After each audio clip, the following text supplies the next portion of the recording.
Hi guys, so we're going to see what's going on in your love life in August. We're going to go through all the signs, we're going to pick some cards. And yeah, it's going to be interesting. There's going to be some tension for evolution, that is for sure. We're going to make sure we're directing our frustration in the right direction and not letting it get pent up or anything so we can take advantage of this. And then also, we're recognizing where we can have that deep emotional fulfillment and growth at the same time. So let's get into it. And if you don't know me, my name is Jenna. I talk about astrology and energy updates here. So I can give you, a very well-rounded view of what's going on and how you can hop onto the highest energies possible in the, highest timelines, because we are always manifesting our reality. So it's good to be in recognition of the best reality. All right, so let's start out with Leo. It is your season. It is bold, it is glamorous, and I am feeling it for sure. I love this Uranus in the 11th house, bringing a much more, playful dynamic and a lot of lightheartedness. Also, at the same time, a lot of expansion and growth and, opportunities to connect with new people or new ways that you're kind of inspired to go after your hopes and your dreams. But we're sticking to love here. Oh my God, I got to keep on reminding myself because I'm going to do a regular August, but yeah, it'll be so long if I don't just stick to the love. Okay, so Saturn and Neptune opposite Mars in the third house. There might be a discussion about relationships because, this axis is all about relationships, and you're going to be going over your beliefs of what your vision is that you want to create about your relationships. And with Mars in the third, it might be time to have some conversations and try to, hash things out. If there's been anything that you've needed to have conversations about, this is going to be the time that maybe it gets brought up. But at the same time, with Mars opposite Saturn and Neptune, Mars is in its fall in Libra. So and it doesn't really know how to fight for itself because it puts the relationship first. So if there are conversations that need to be brought up, but they don't get brought up, Libra energy has a tendency to cause like relational chaos just to prove like where the imbalance is and everything, and kind of do it in a passive aggressive way. So this is the opportunity to maybe recognize where you can have those conversations. But at the same time, with Saturn and Neptune going retrograde, you're going internal with your beliefs about your beliefs in general, about what your vision for the future is and what are your philosophies about life. But overall, that long range goal that you want to go after and the responsibility that you have to take on to get there. And, they're retrograde, so it's internal. You're recognizing maybe with relationships, like your overall vision and that fantasy that you want, but who do you have to become to really obtain that vision that you want with your relationships? Because if you want to get married, you have to be responsible in a whole different way, or that's a whole different type of commitment. Like, what vision are you committing to? And, then you can have those deeper conversations in your relationship, and they can be supported. But at the same time, there might just be some haziness in the beginning, and it's going to be really important to kind of go internal and like realize what you want, So yeah, this could be tension just brought up to the surface, but it's all for your highest good and evolution. And so you get into that ultimate alignment with where you're going in the long term. And also at the same time with Uranus in the 11th house, there's a bunch of new ideas and maybe new ways, new friendships that come in, or wherever you're going with your hopes and your dreams and your wishes and whatever's aligning. Like, only relationship that's really going to work is if it's truly in alignment with your overall vision and your meaning and purpose in life. So ninth house is a serious house because you do have to get in alignment with your meaning and purpose and really take your vision seriously. But at the same time, it's so rewarding because when you do, you're on your Dharma timeline and you get very, very, lucky. And then there's going to be a full moon in Aquarius. So, Mercury retrograde is going to be close to opposing Pluto. So there's been a way that you've been reevaluating yourself, and there's probably been exes coming back, even from a while ago. But this is your opportunity to really, who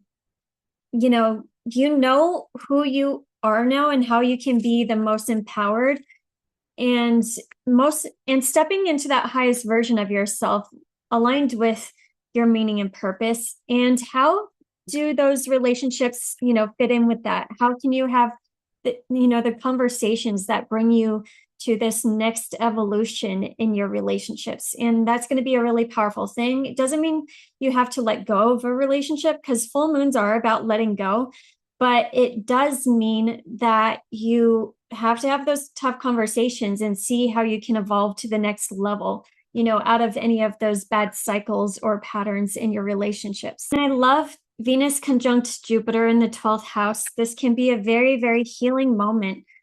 When it comes to relationships, the 12th house is all about what's in our subconscious and what we kind of dwell on from the past. And this could be us being able to have more forgiveness, more compassion, more self-love for yourself and for all the relationship bullshit that you've probably possibly been through as a Leo rising, probably been through like in your life, where when you do find that compassion for everything and everyone, you can find more of that growth. You can be more in touch with your higher self and have more of an open heart, and receive that vision, so you can get into alignment with that bigger love story that you really want to attract in, or that you really want to experience. So I love that, Venus conjunct Jupiter on the 11th. This is a great time to really visualize and meditate and really get into yourself. So, so you get that clarity, and so you release the past. And then, you kind of get into that overall emotional alignment with what you need in your relationships moving into the future. And like it just looks like a really, big release overall. So, I like that. But it's okay. It's going to be good to like cry and like let it out and find that unconditional love moving forward, because that will only attract, the right relationships, later, especially since, I love how Jupiter is going to be trining the North Node in Saturn. If you do that internal work and free yourself, there can be so much internal stability and so much clearing internally of whatever you hung on to that was like, janking up your frequency. So when you go through that release, you attract in, the right relationships and the right opportunities and the right everything into your life. And then we have Venus entering Leo. So yeah, that's going to be all about being shiny, bold, kind of, getting into your self-love and self-care and seeing how you can, shine. And since Mercury retrograde just went here, it's like we got an idea of how we want to represent ourselves now and how we can step into that next level of embodiment and personal evolution. And with Venus going in here, it's time to get a makeover. It's time to really self-love, self-care, and we're going to be shiny out in the world. We're going to be able to magnetize love to us and abundance in a lot of an easier way, especially if we did that internal work. So it would be a good time to get out. You're going to be feeling bold and confident and hot, and like Venus in Leo is more like drag queen hot, like put on the lashes, put on the heels, put on all the things. But whatever makes you feel the most beautiful is what you should be doing. And running with it. Okay, so in your love life, it looks like poet came out reversed. So I think you're getting in touch with, your inner poet in a big way. And sometimes this reminds me of, just where we lost that touch with our deeper soulful essence, where we can get in touch with that again and kind of, poets bring light to the darkness. And I think you can really do that in a beautiful way this month. And then you'll also at the same time get those deeper soulful insights that you really need. And the poet also pays attention to that symbolic language. Listening to the soul isn't words. It's more about getting into your heart, and it's feeling everything. It's getting out of your mind and really just feeling everything. Like your ego will tell all the fucking stories about that relationship, and they did this and you did that and it didn't work out because of that, and it's their fault, they're an asshole or whatever. But at the end of the day, you got to get into your heart. And what does your heart say? Your heart will always bring it back to the unconditional love and acceptance of, of where they were at the time and where you were at the time. And everyone's just on a soulful journey, and everyone at the end of the day is just a mirror. So we can step into that, more embodiment and more into a powerful version of ourselves. They're always just reflecting what's within us that we need to maybe acknowledge. So any relationship is doing you a favor to really just for you to become more of yourself. But yeah, maybe it would be a great time to work on a passion project behind the scenes or, journal. But yes, soulful expression is like music, it's art, it's poetry, it's it's seeing the signs and the synchronicities. It's not the mind. So with this, it's really important to get into the heart. So you get into that acceptance and stay in the heart. Don't go into the mind and try to logic out, love, because it's not from here. Like love is, it's not from here. Okay. And then, yeah, strength came out. So I think, with doing this kind of work and everything, like you will be able to attract in, a stronger relationship. I love the strength card because it's, having that inner strength. And if you're in a relationship, this is like maybe having a tough time in your relationship, but finding where you can, be more vulnerable and actually be more, be closer after all of this and tame the beast. Maybe couple of you are taming, the beast, and, you taming the beast with an open heart and vulnerability at the end of the day. But also you developing that inner strength and resilience in that inner core is leading to your true power. That will attract in this strong, like loving relationship that is more courageous and more open-hearted, no matter what, not giving yourself any of those excuses to, close off your heart. Leo energy is always the most powerful when you can just be a radiant, open person with your, heart wide open, no matter what.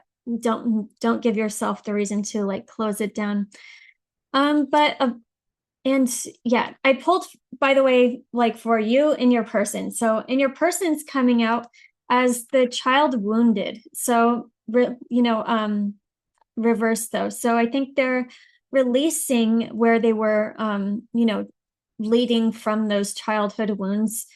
Maybe you guys were triggering each other and you needed to find the unconditional love and they needed to face some wounds. But light attributes, awaken compassion and desire to serve others. Wounded children opens the learning path of forgiveness. Shadow blames all dysfunctional relationships on childhood wounds. Resist moving on through forgiveness. So it kind of looks like you guys are mirroring each other in a certain way. But at the same time, the devil came out on their side. So there might be some karmic energies they're working through, whether it is a certain relationship that they're dealing with or a certain pattern that they need to work through. And welcoming dawns, be open and receptive, embracing new beginnings with an eager heart. But they're welcome to the new. They're ready to be open to the new. And then you got avoid burnout. Fiery passion is consuming, sustaining imbalance. So you're needing to find some balance, and they are getting ready to be open to the new, but they're not open to the new yet. And in between you, yeah, it just looks like some work needs to be done. You know, the Eight of Pentacles came out reversed. So it's like there it can be some impatience here.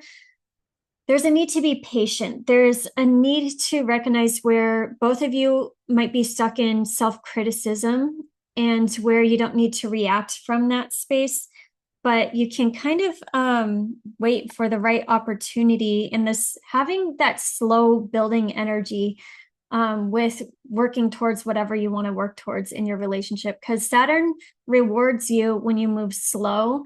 But in Aries, it wants to move fast, you know? So it's really important to, you know, keep that in mind. You know, if you have this beautiful vision of where you're going in your relationship, but, you know, there is a need to set that foundation off in the right way instead of like rushing anything forward.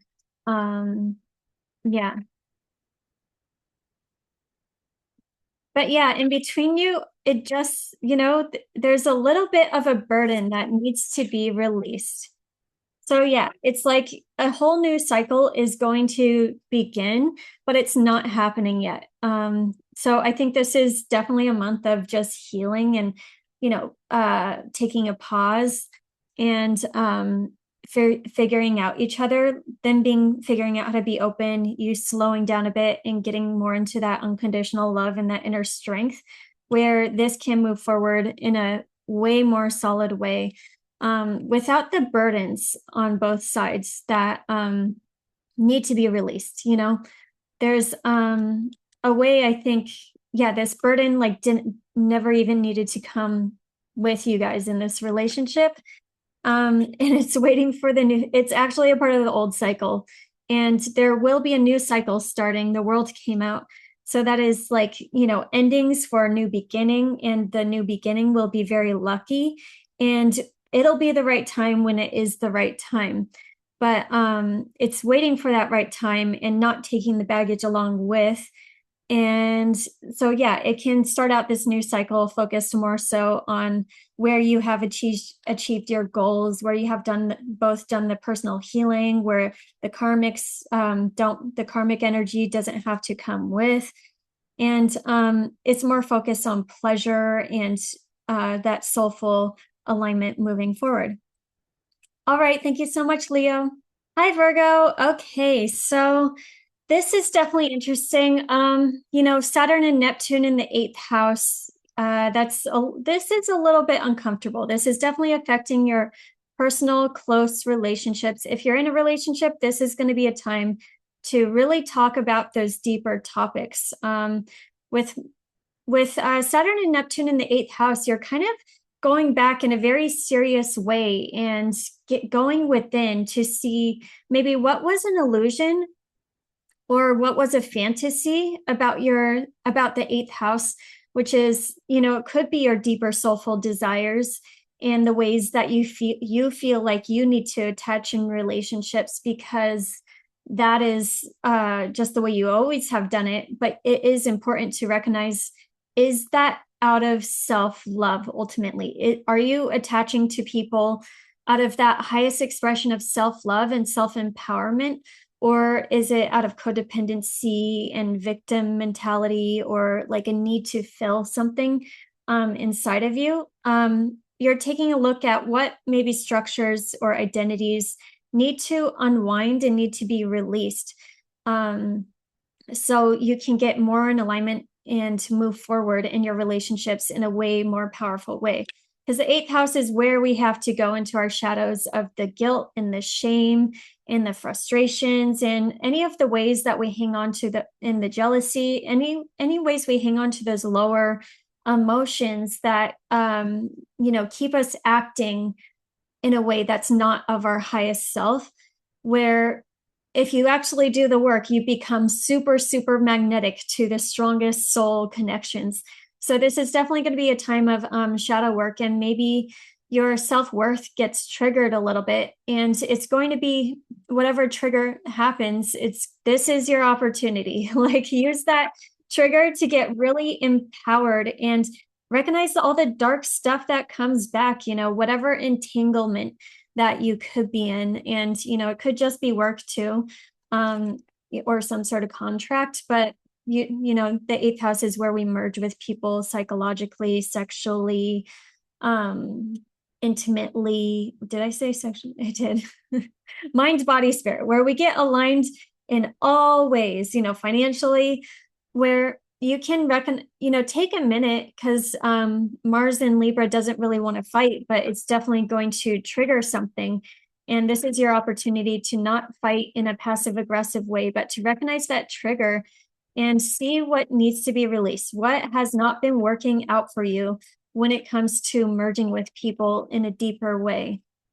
And ultimately, at the end of the day, how can you have just more love and compassion and openness and just trust and faith in the universe, and know that when you run from that place, you will attract in the highest loving soulmate, no matter what. So, and it's important to do that work because, with this nice sextile to Uranus in the 10th and sextile to Pluto in the 6th, this is setting you up for being, just successful in general out in the world. And it is, a slow moving transformation with these.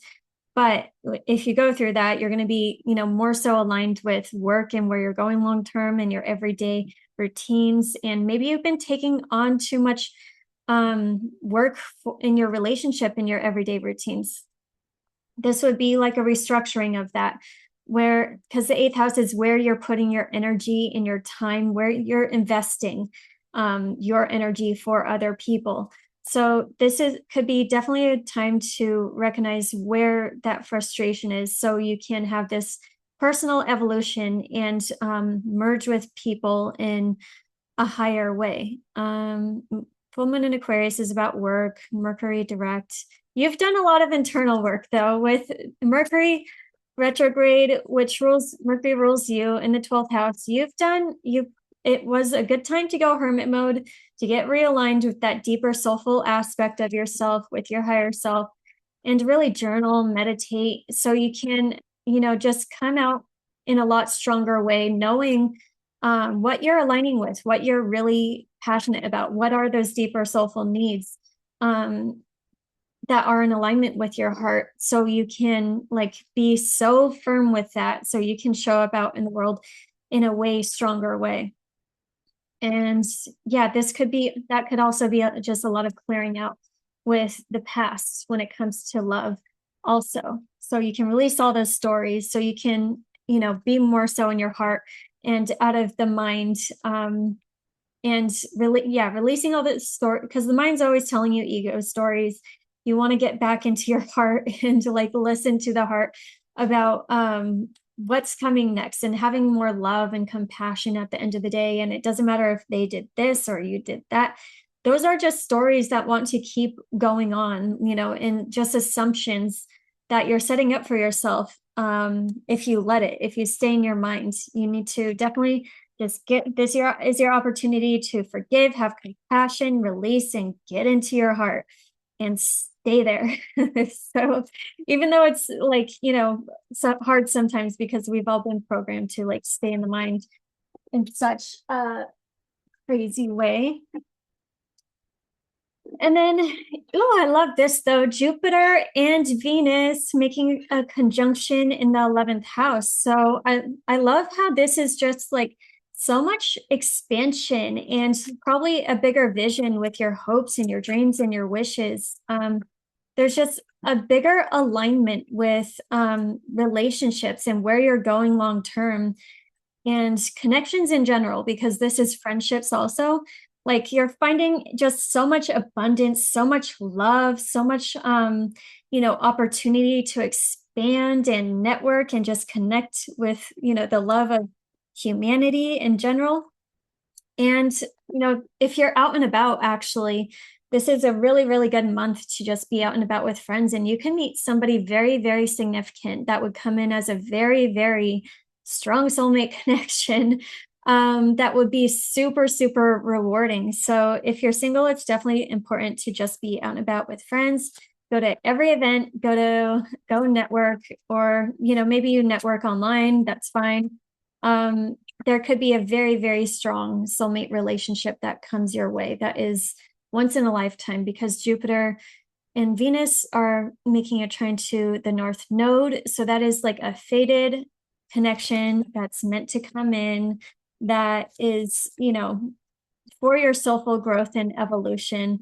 And yeah, for your highest good. And it's just kind of destined. So a lot of you could just find a destined love, if you're single. And if you're in a relationship, this is a really great time to look at the future. What are your hopes and your dreams? And where does this relationship want to go? And how can you both live that life that you really want to live, and find, the abundance with it, and the ultimate expansion with it. Ultimate expansion, because Venus and Jupiter do really, really well in Cancer.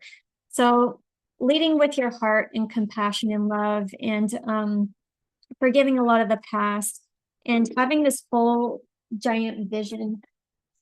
Oh, why am I dropping all the cards? So I think I'm dropping all the cards because it's like, I've been releasing perfectionist tendencies. I have my South Node in Virgo. So like, I don't pause it all the time unless it's like a really bad delay. But I think this is like for me to say that love is not perfect. Love will never, ever, ever be perfect.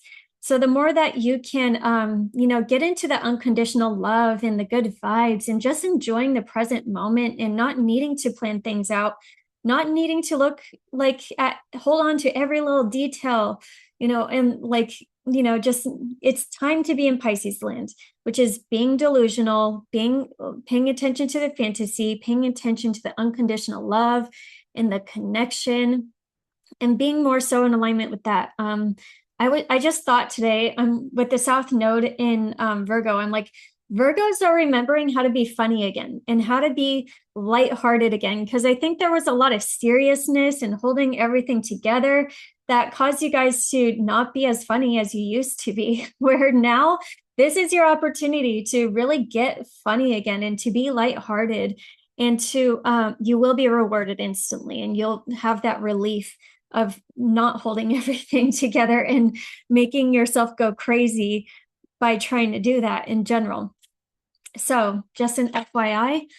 Okay, Mercury direct in Leo, Venus conjunct Jupiter, and then Virgo season. Yep, after all that kind of deeper shadow work, you're really coming out shining and knowing how you want to shine in this more updated version of you, with letting go of that heaviness and the baggage, so you can radiate and know which relationships you really want to radiate with. And there's a new moon, so you're going to be planting seeds for this new version of you that you want to step into. It is going to be square Uranus though, so there might be like some innovative, exciting ways that you can step into like a leadership role.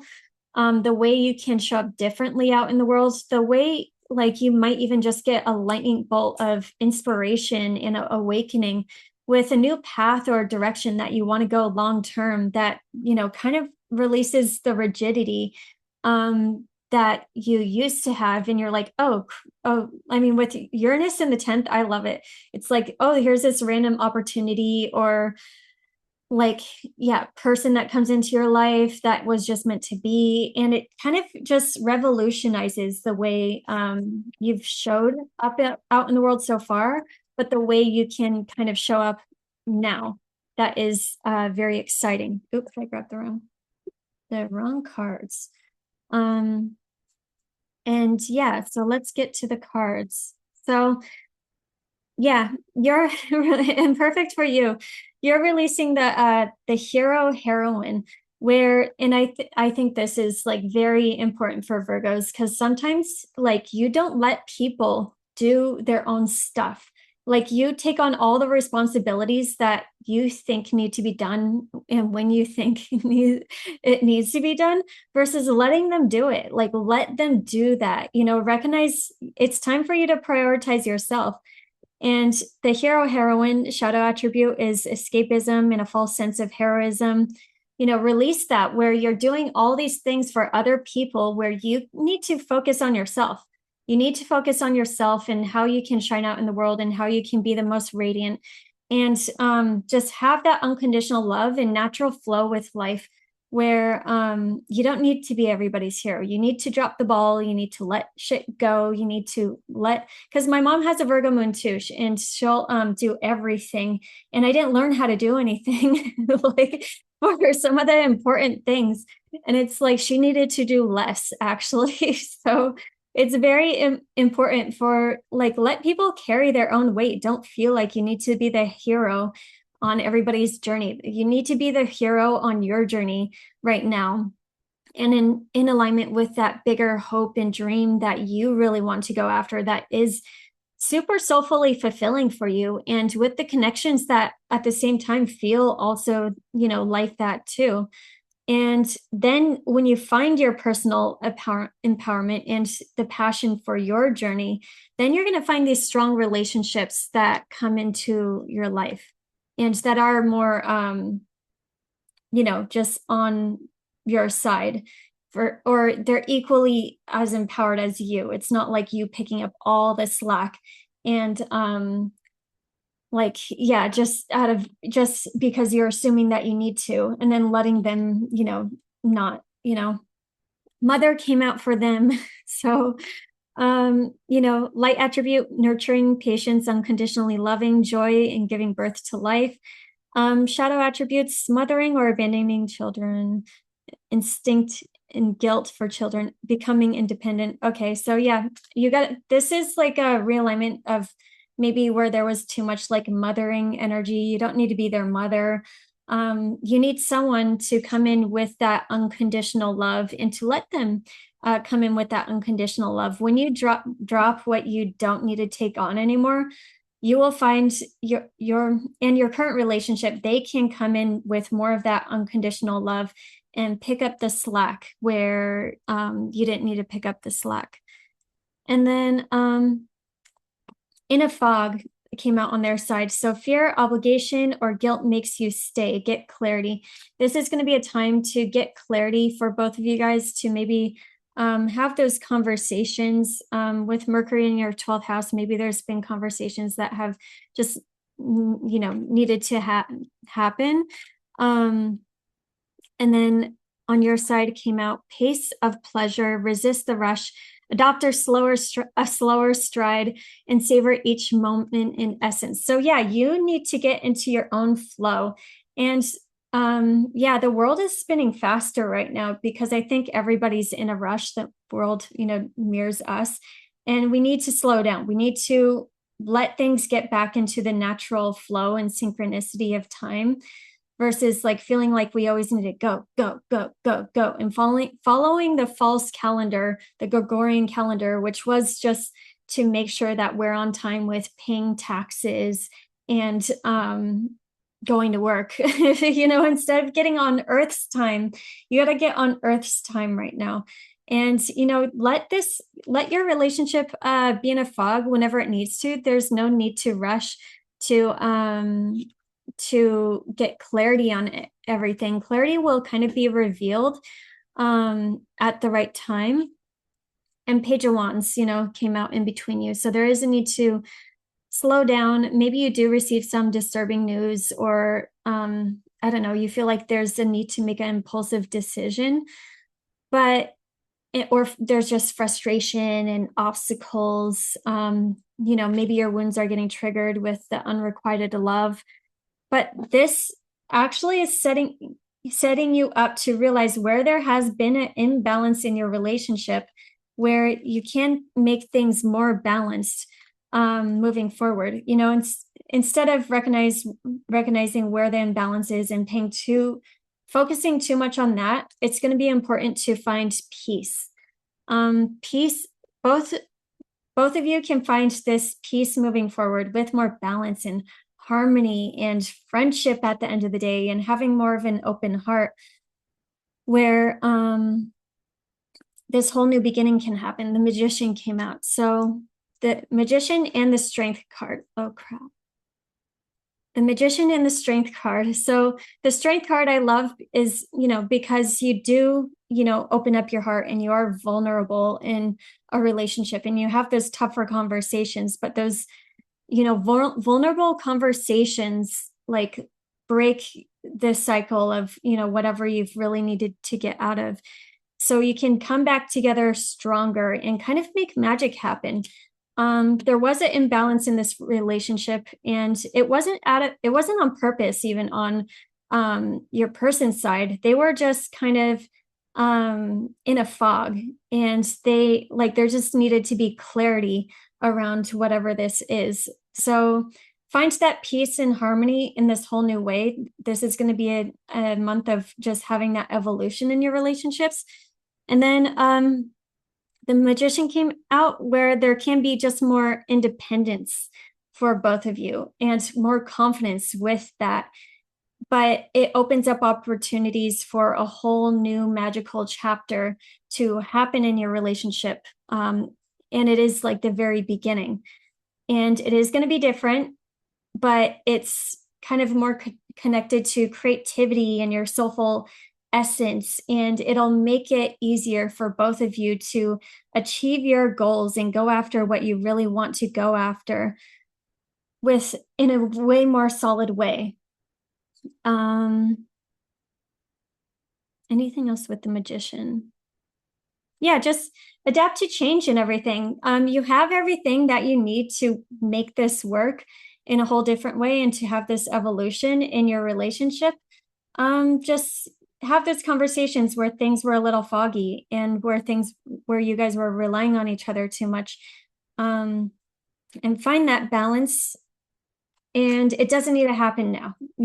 It'll happen at that slow moving pace where it just feels right. And then the direction, and then you move forward, especially with this Jupiter Venus thing going on. I think that, that's on the 11th. That's a really good time to have any of those conversations, so you can have those, that forgiveness and rebalancing in your relationship in a whole new way. All right. Thank you so much, Virgo.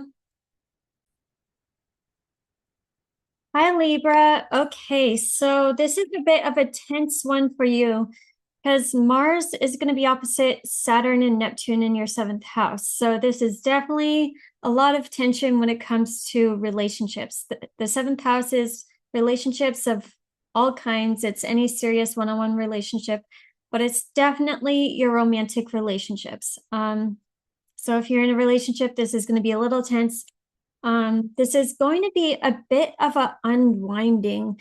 With Saturn and Neptune going retrograde, there could be a way that you maybe idealized your partner, maybe put them up on a pedestal, where you're merging fantasy and reality and seeing how to move forward now and what's in alignment with you, because you're going internal first to find that alignment. Because with Mars in your 1st house, there's a way that you want to stand up for yourself, and there's a way, or you need to stand up for yourself. They're focused on you, by the way, because, Mars is your 7th house ruler and it's in your house. So they're maybe pushing you a little bit more and maybe like wanting you to move somewhere and wanting things to go a certain way. But there's a need for you to be empowered and kind of focus on yourself first and see how you can evolve in relationships in a way that, serves you the best, that is out of self-love and not out of codependency or any of the old relationship patterns that you want to evolve past, because relationships are complicated. We're always going to be evolving, through relationships. So at the end of the day, they're just a mirror to really show you how you can be more empowered. And it's, you don't want to dwell on the ego stories where, you hang on to, but they did this and you did that, or that, whatever it is, it's just time to get into the heart and find how you can have that soulful growth and evolution now in your relationships, because Neptune wants you to have unconditional love. But at the end of the day, that spiritual love that is going to be the most serving is the one where you're leading with your self-love first, and where it is taking you up on your evolution, evolution of your own spiritual journey. This Mercury retrograde is killing me right now.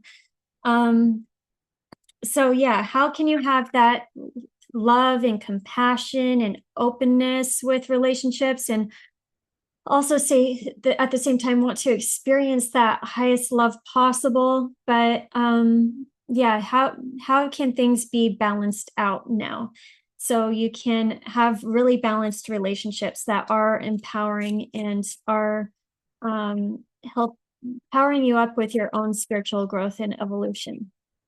Because yeah, with there is a lot of like new perspectives coming in. There is a way that you might get lightning bolts of inspiration with you're getting aligned with your meaning and purpose in life and where you're going for the long term. This is with Uranus making a sextile, you could definitely get just that bolt of inspiration of seeing what you're actually, meant to be doing and what you're really supposed to be aligned with, and like feeling that like upliftment and that direction of where you're really meant to go. And what relationships can really go with you, and how do you want your relationships to look at the end of the day with this bigger soulful journey? And Pluto in the fifth house, yeah, you got to go deep, you got to be vulnerable in love, you have to really be honest with yourself with Pluto retrograde. What do you really want to experience in love, and what is that deeper soulful craving that you have? Because with Pluto, it can be obsessive, but it's only obsessive if you're not recognizing that deeper essence that you already have inside of you. You don't need to cling on to anybody. You don't need to, did I do any cards? Okay. You don't need to cling on to anybody. You don't need to, let's see, be obsessive. You need to find that within you first. And how can you get into your own, self-love and your creativity, and kind of, just bring it back to you if you're getting obsessive. Because if you're obsessed about somebody, that's something that you already have within you, and it's just this relationship is coming in to remind you that you already have it in you. So I like that. It's really, you have a lot of support. It's frustrating, but you have a lot of support to go in this higher direction of your vision that is going to be more authentic to you and where you're going. And then also considering that deeper aspect of love and romance, and that you want to experience, that is going to be deeply soulfully satisfying. Where can you let go of the fears when it comes to love, so you can just let go and have more love? Because Pluto will tunnel into fear and anxiety in love, and all those narratives and everything. But if you just zoom out, bring it back to love, and bring it back to self-love, then you're good at the end of the day. And let's see, Mercury going direct. Yeah, you're kind of aligned with the right friendships, but also maybe having those conversations with where you want to go with your hopes and your dreams and your overall vision and your relationships. And then you can be more in alignment moving forward. Full moon in Aquarius. This is a letting go of, something in the fifth house. And that could be a way of loving that was maybe a little obsessive, that wasn't bringing it back to that self-love and that recognition of everything that you have inside of you. So you can go through that love transformation. And so you can have that higher love story. So letting go, and this could be letting go of somebody that you've been dating, if it hasn't been working out, and if it's not really in alignment, if it has been weighing you down and not like lifting you up into what you're really supposed to be doing, then that would be letting go of somebody. But this could just be a really powerful evolution in the ways you relate, so you can be open to more love. And Venus conjunct Jupiter. Yeah, so I love this with Venus conjuncts Jupiter in the 10th house. This is about your reputation, your career, your legacy, who you are out in the world. You're going to be receiving a lot of praise and reward and recognition. But this is also you getting into alignment with relationships, with that overall vision that is from the heart and that is deeply, soulfully satisfying for the long term. So this is going to be a powerful time to really visualize and, connect with that vision that you want. Do you want to get married? Do you want to move in with your significant other? What is that vision that is from the heart that is going to lead to that deeper soulful satisfaction at the end of the day? And then Virgo season, yeah, a little bit of hermit mode. And then let's see. Okay. Venus and Leo. Venus and Leo is nice. It's going to be fun. I mean, it's fun overall with Venus in the 10th house and the 11th house.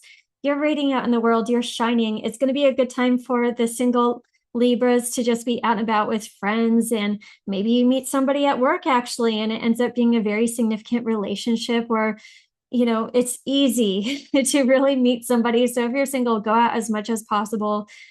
Just shine and be who you are out in the world. Venus rules you too. So you're just getting a really big boost in hope and faith and optimism and just lucky in general. So, and then it's hanging out with friends and networking and being bold and confident. And yeah, it's both when Venus is in the 10th house and the 11th house, it's a good time to just be out and about mingling with friends, but also meeting someone very significant potentially, especially when Venus is going to be trining, Saturn and Neptune, and then making a sextile to Uranus over here. That's like a spontaneous connection can come in that is really important and for your deeper soulful evolution and growth.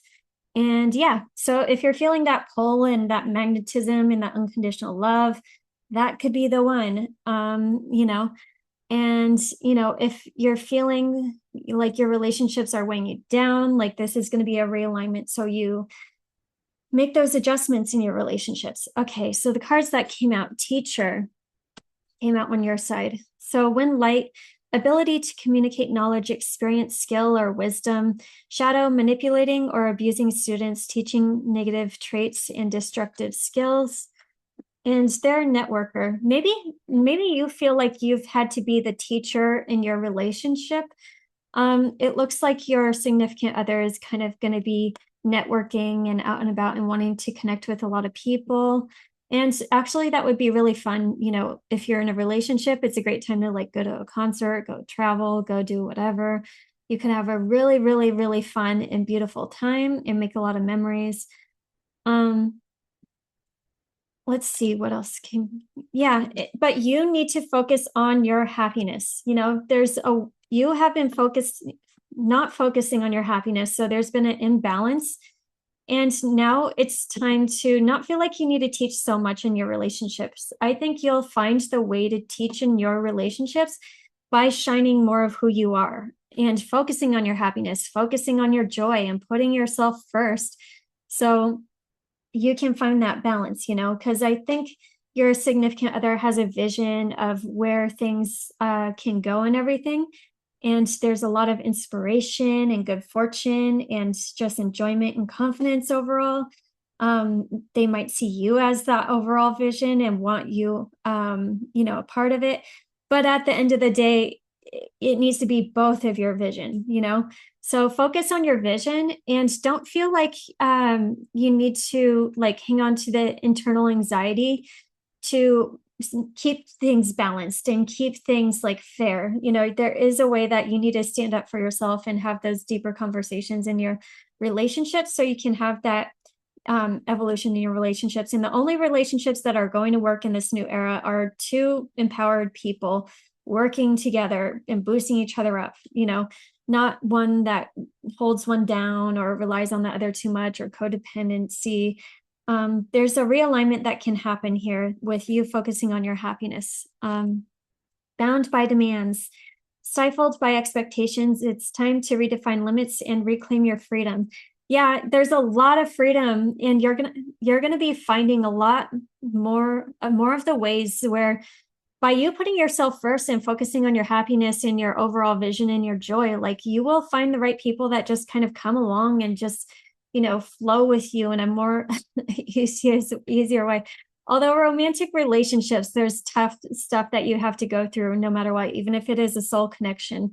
Because there's just so many ways that we have our own shit and that we let our ego and our false sense of self kind of get in the way of a lot of things. It's very important to relate soul to soul, not ego to ego.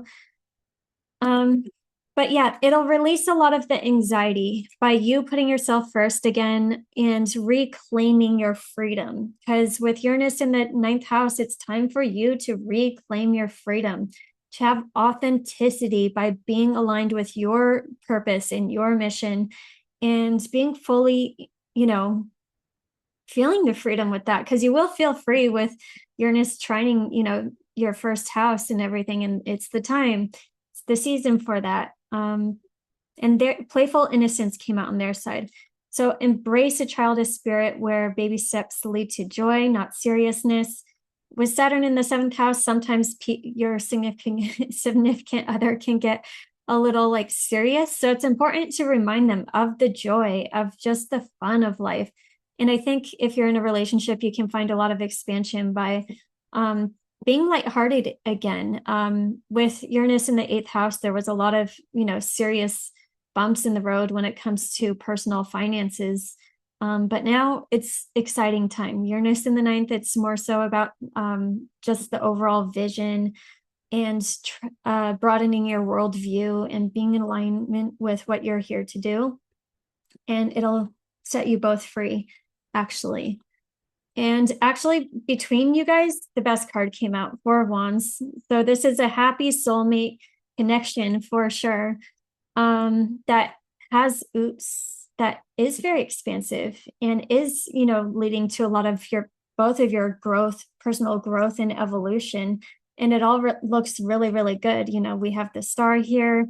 It looks like your person is a dreamer and really has is very visionary in general. And it looks like you just need to focus on your happiness and you will show the way through that way versus needing to teach. Because there was just a lot of like elusiveness or sorrow that, came on with the anxiety, but that can be released. So this kind of exciting new chapter can start with the Four of Wands. And the Four of Wands is like a foundation, it's celebration, it's possibly marriage. For some of you guys could be committing more and everything. And a lot of, just prosperity, blessings, celebration, partnerships, a solid business, and strong soulmate connections. So I love that. Four of Wands only comes out for really, really strong soulmate connections, possibly even twin flames. So yeah, overall, it looks amazing. Just focus on your overall vision and head in that direction. All right. Thank you, Libra. Hi, Scorpio. Okay. So this might be a little bit of an intense one for you just because Mars rules you and it's going to be opposite Saturn and Neptune in the sixth house. This might just have to do with work, but this is the axis of relationships. And maybe you're seeing a way that you didn't really stand up for yourself in the past when it comes to relationships, where you can relate in a better way moving forward. Because the 12th house is, where we can break out of karma, and where maybe we were unconscious of something where, maybe this comes from a trigger or something that makes us more conscious of it now. But we get, triggered in a way so we recognize where we can structure things better moving forward. With Neptune and Saturn retrograde, you're really going internal with that overall vision, with what makes you feel the most self-empowered moving forward in your relationships. And it could have to do with home and family and your everyday life too. How can those things be structured in a better way that is really, helping you evolve out of karma in general? And karma can be relationship patterns. It could be relationships. Sometimes with the sixth house, we deal with a lot of relationships from the past lives, and we don't recognize, like, why are we taking on this extra work, or what dynamics are we getting sucked into that we just need to be empowered and evolve out of, and just have more love, compassion, so you can release and surrender, so you can have that evolution moving forward. And it could just have to do with work relationships, or it could have to do with your significant other, where you can do things in a better way, maybe around the house, with who takes on what work, or just rebalancing in general, so you can move forward in a more powerful way. Okay. But yeah, definitely restructuring things when it comes to your home and foundation and work is definitely going to be a big thing with this Mercury retrograde. In your 10th house, you're looking at your overall vision and where you're going long term. And this could have to do with your really significant relationships. Where are you going in the long term, and what is really aligned with your heart and your soul and your passion, and how can you find that rebalancing when it comes to home and foundation, but being that most powerful version of you out in the world.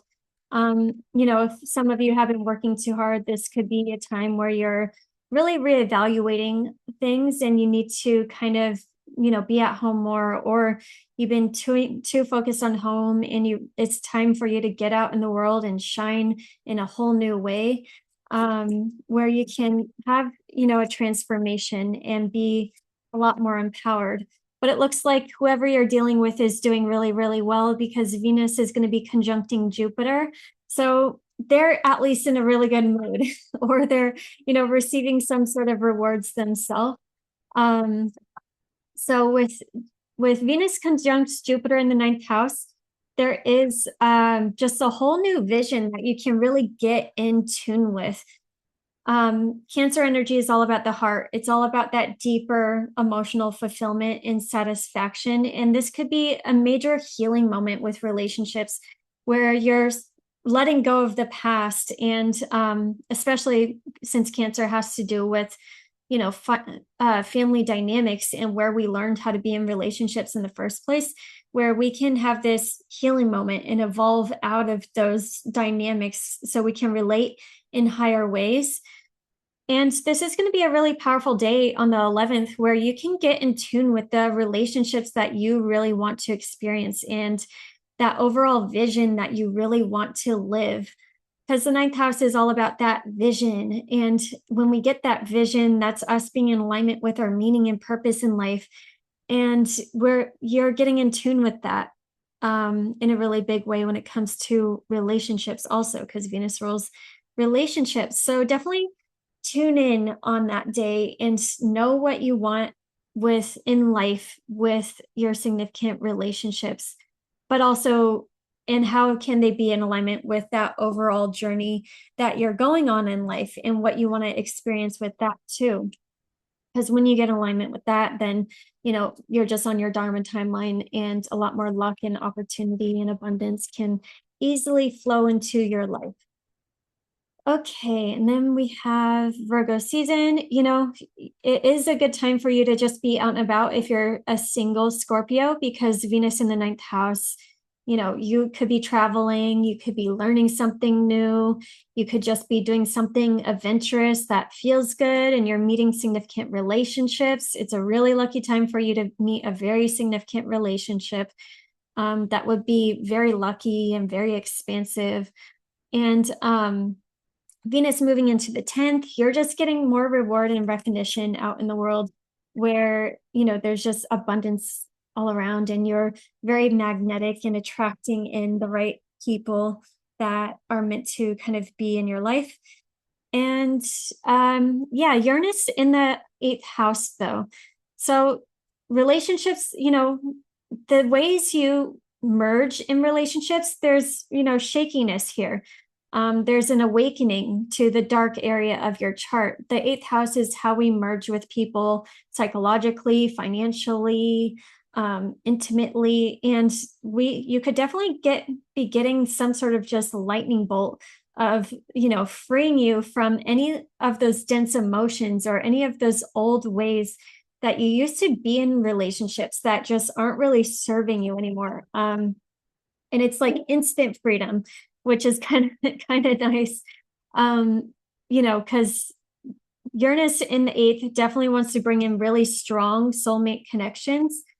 But at the same time, it's totally revolutionizing the way that you merge in your relationships.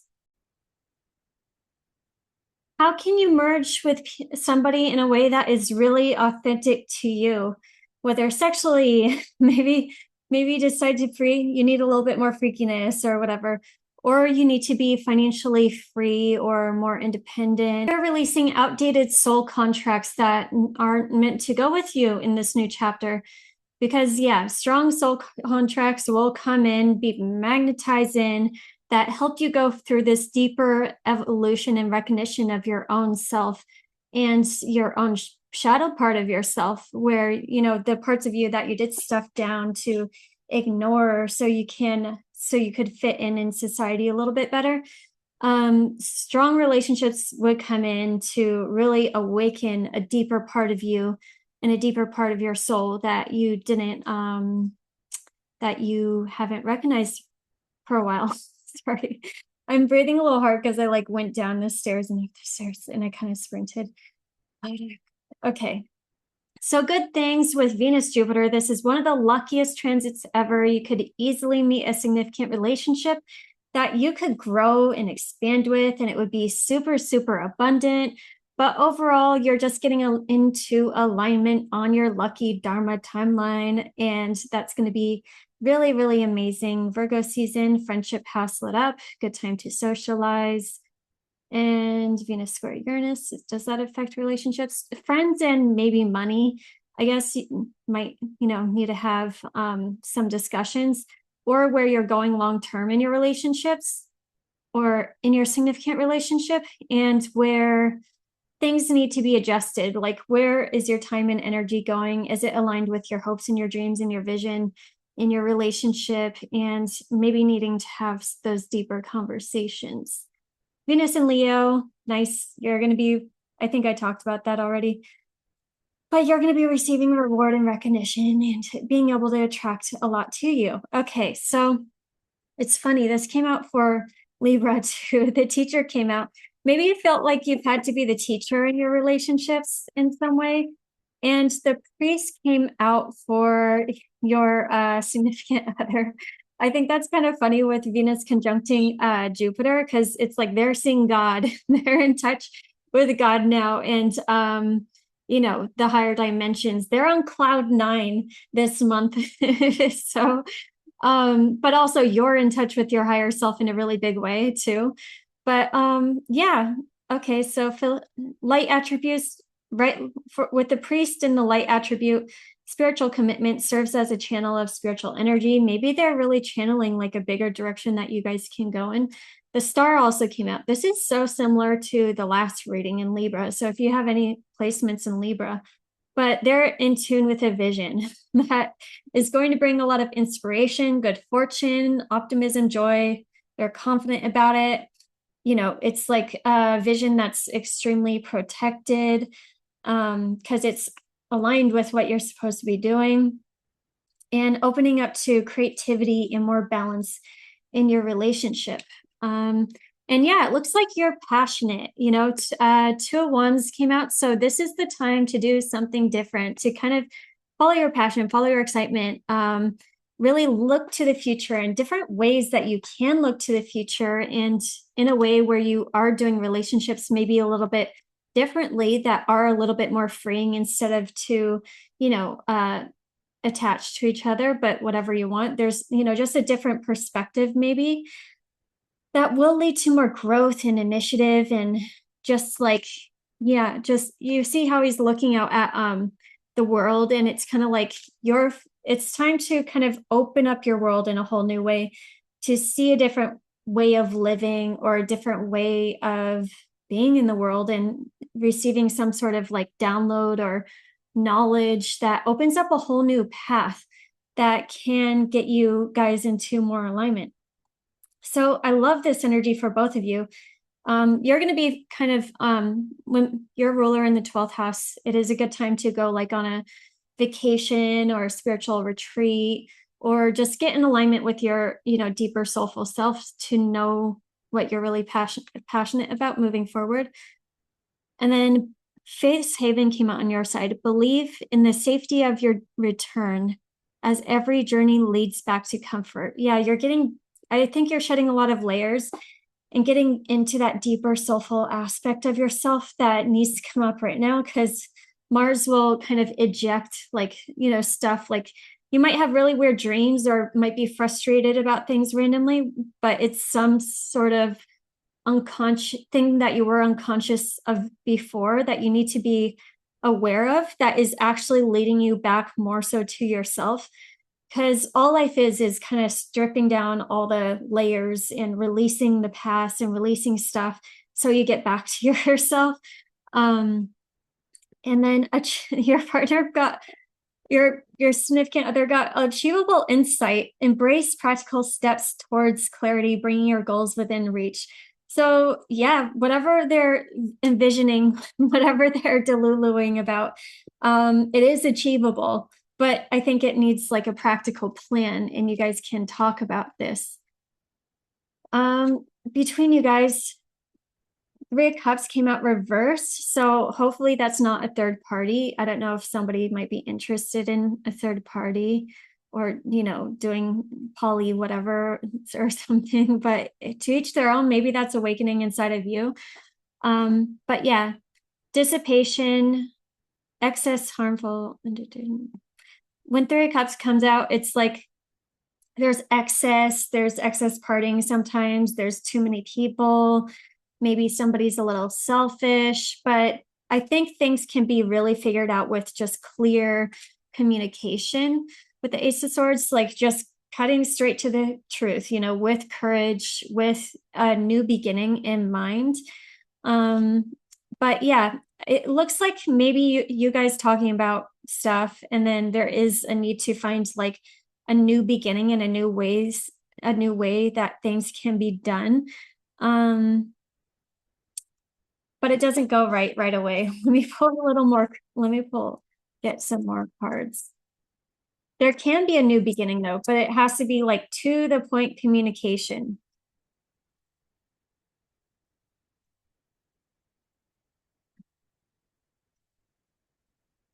Yeah. And it's also letting go of the past, wherever there was arguments or conflict, like over and over and over, that can actually be released. And instead of focusing on the bad news or the bad behavior or the disagreement, there is a way to cut through it into the new.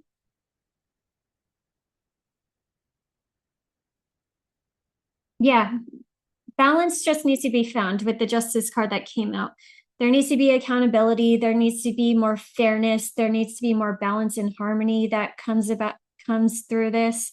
And yeah, you're both passionate and looking for different ways to do things and looking towards the future and very excited about it. And it looks like you're serious in wanting to be the teacher, like it has to be done this way, and they're in Delulu land. But and maybe they are drinkingly or partying drinkingly. Maybe they're in party land or like excess mode, because Venus conjuncts Jupiter, that is excess. So whatever disagreements come about from that, things can be actually balanced, and realize what fights are worth it, what fights are not worth it, what can be released for this new balance, what just needed to come up, what just needed to be talked about because it wasn't talked about for a while. But yeah, and it might be something from the past, like needing to go back, needing to ground things in a way, because there was a way that things just weren't as grounded. And it was just because of a lack of planning or a lack of foresight, or maybe being too overly ambitious in the beginning, where, yeah, there can be a new beginning with conversation too, that does lead to big change that is like, for both of your highest good.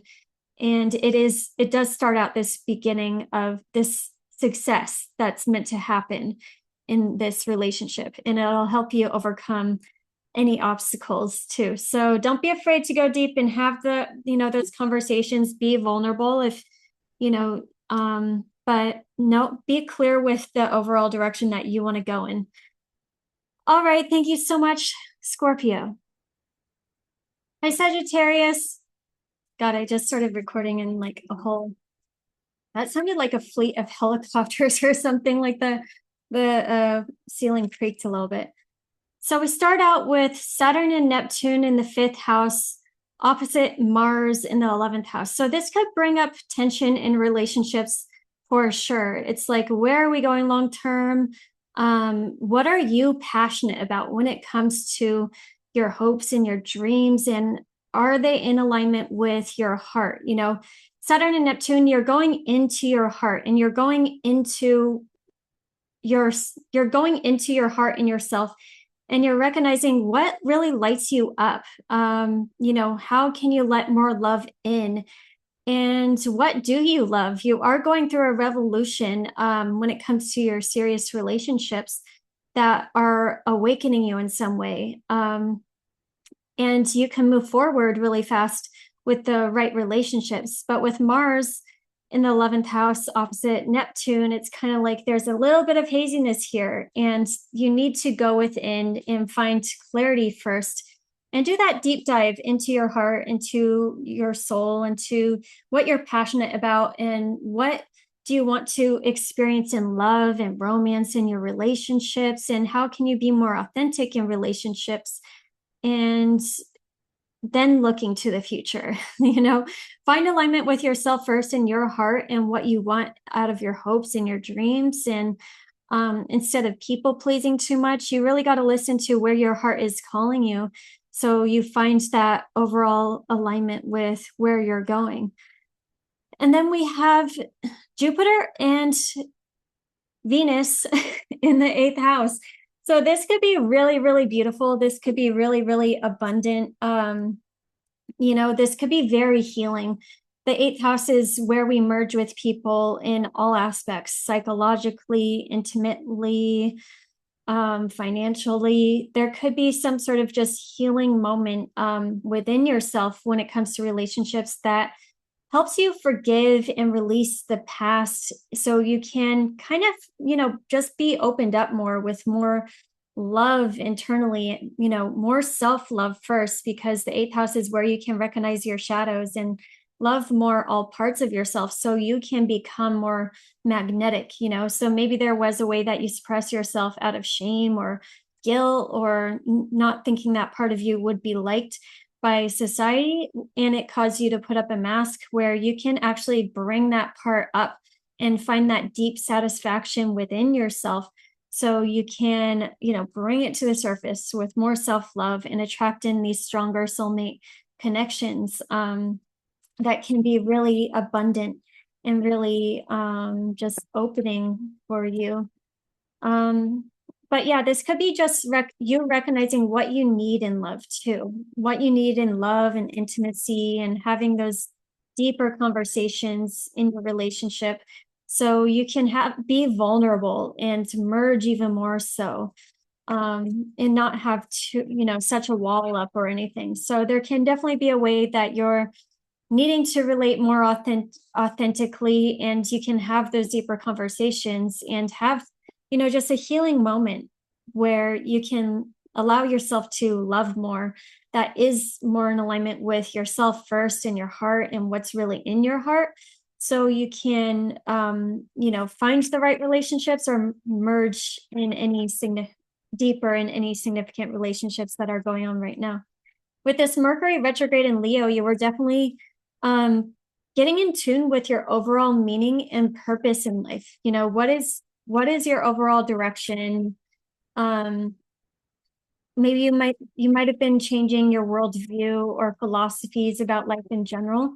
But when you get in tune with that, and with that, you get into alignment with your significant relationships in a way better way. Because I like how Mercury is going to be close enough, making a sextile to Uranus. And, since Mercury rules your seventh house. Maybe they were going internal and really reevaluating things, but you guys can, have more of those authentic conversations. And with opposite Pluto, just don't be afraid to speak. Don't be afraid to just say it. Own your voice and own your authenticity. And then we have the full moon in Aquarius. Yeah, this is just you maybe releasing old mindsets. You did this kind of like broader world perspective view of your philosophies and your overall vision with what you're passionate about and where you want to go.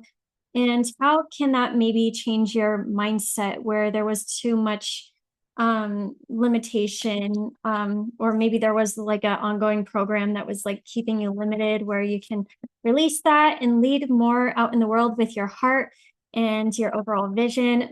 And yeah, more from the heart, less from the mind. We have Venus conjunct Jupiter, where you can have more of that unconditional love for yourself. So you can relate in better ways. So you can have really abundant relationships that you can go deep with. And yeah, release any of those, look back to the past and look at any of those entanglements from the past and see where you went wrong, what patterns were not serving you when it comes to merging. Were you merging out of fear? Were you merging out of, self-doubt or any of those lower ways of being out in the world? Or were you merging from your intuition and from soul and from, really listening to your heart and self-love at the end of the day?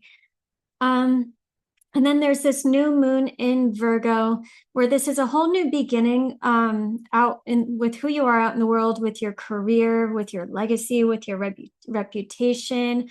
And it is going to be squaring Uranus. So there might be some sort of friction when it comes to a significant relationship, maybe a disruption in some way.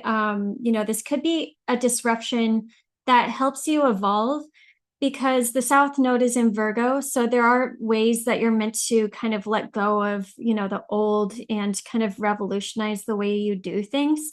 So there can be, a significant relationships that helps you evolve with how you can show up in the world in a better way. And it doesn't have to be romantic, but it could be a client, could be a business partner, could be romantic too, though. So I like that. This is a good time to set intentions with what you want to experience in the long term and have an overall vision with that. And that does include relationships too, because this is a house of marriage. So if you want to get married, set those intentions also, so you can attract it in a lot easier, so you can magnetize it in.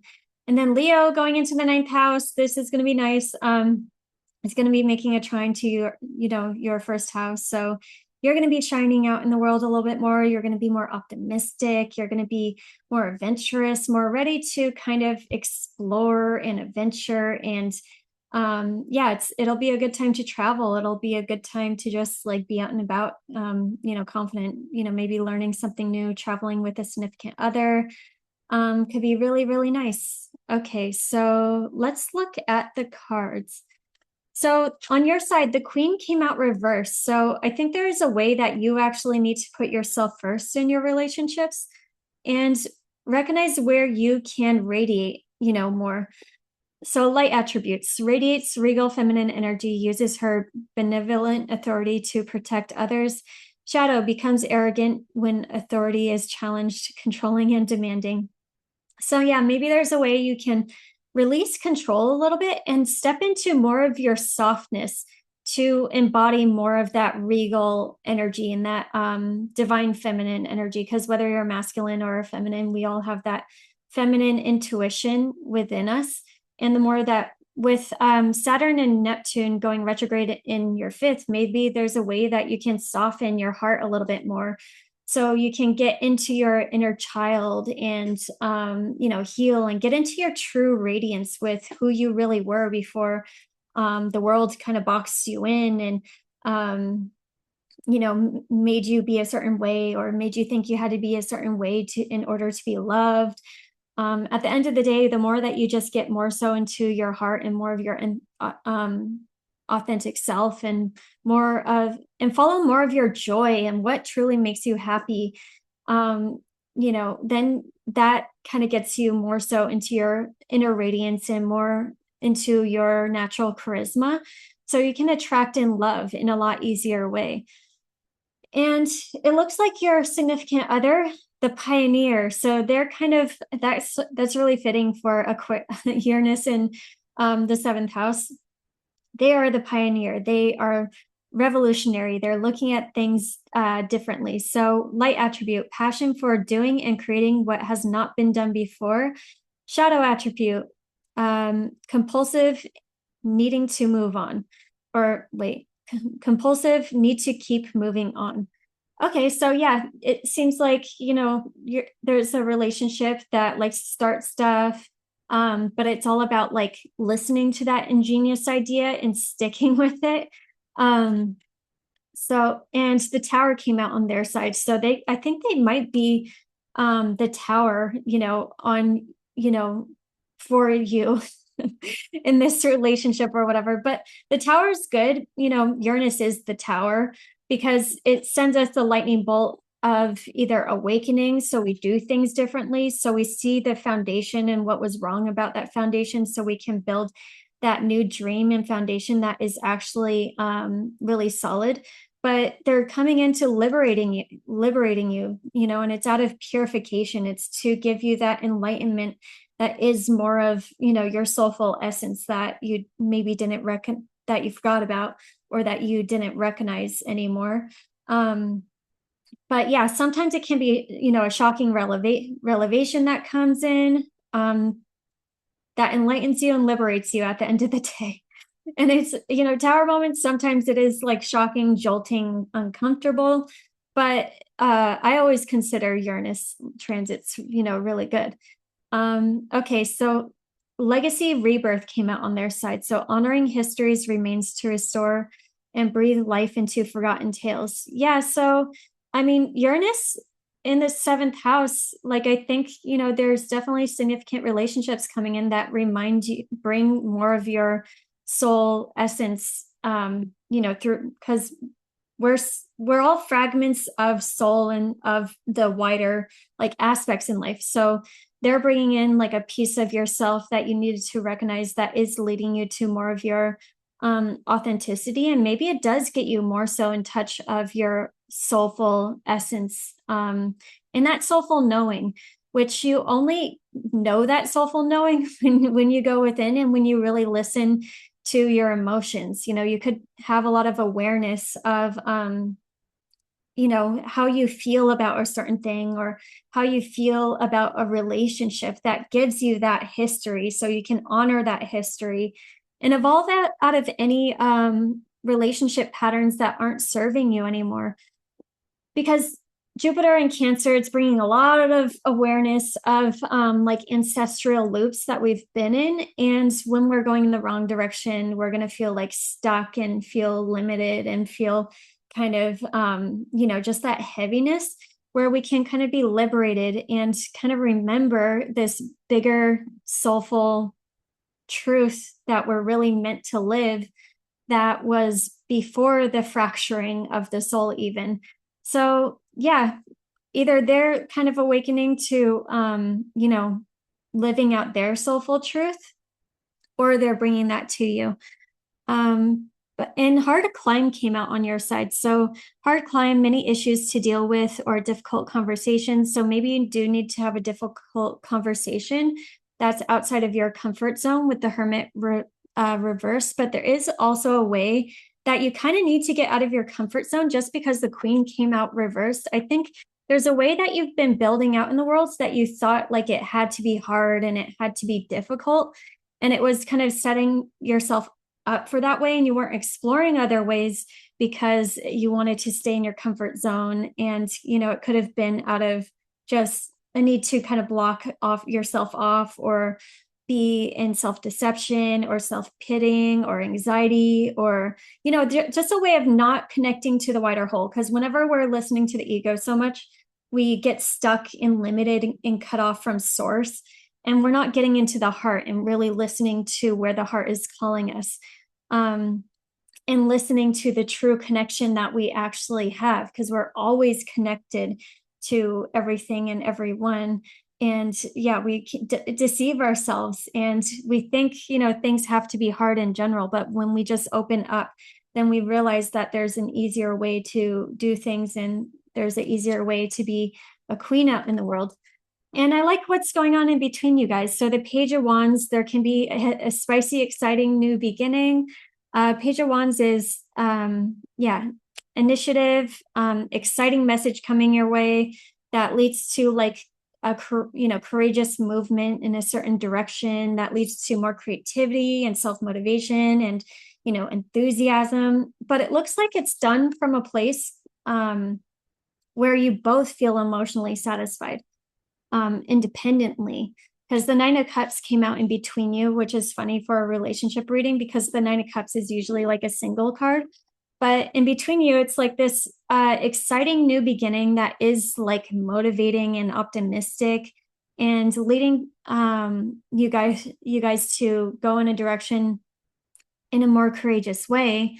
But it's from a place where you both can be independently abundant and happy and excited and emotionally satisfied and, merging from there, which is actually a really, really healthy way that leads to like a stronger connection and more happiness and abundance. That is more so like a divine union, there's two empowered people, they come together, they make more magic happen than they could even independently.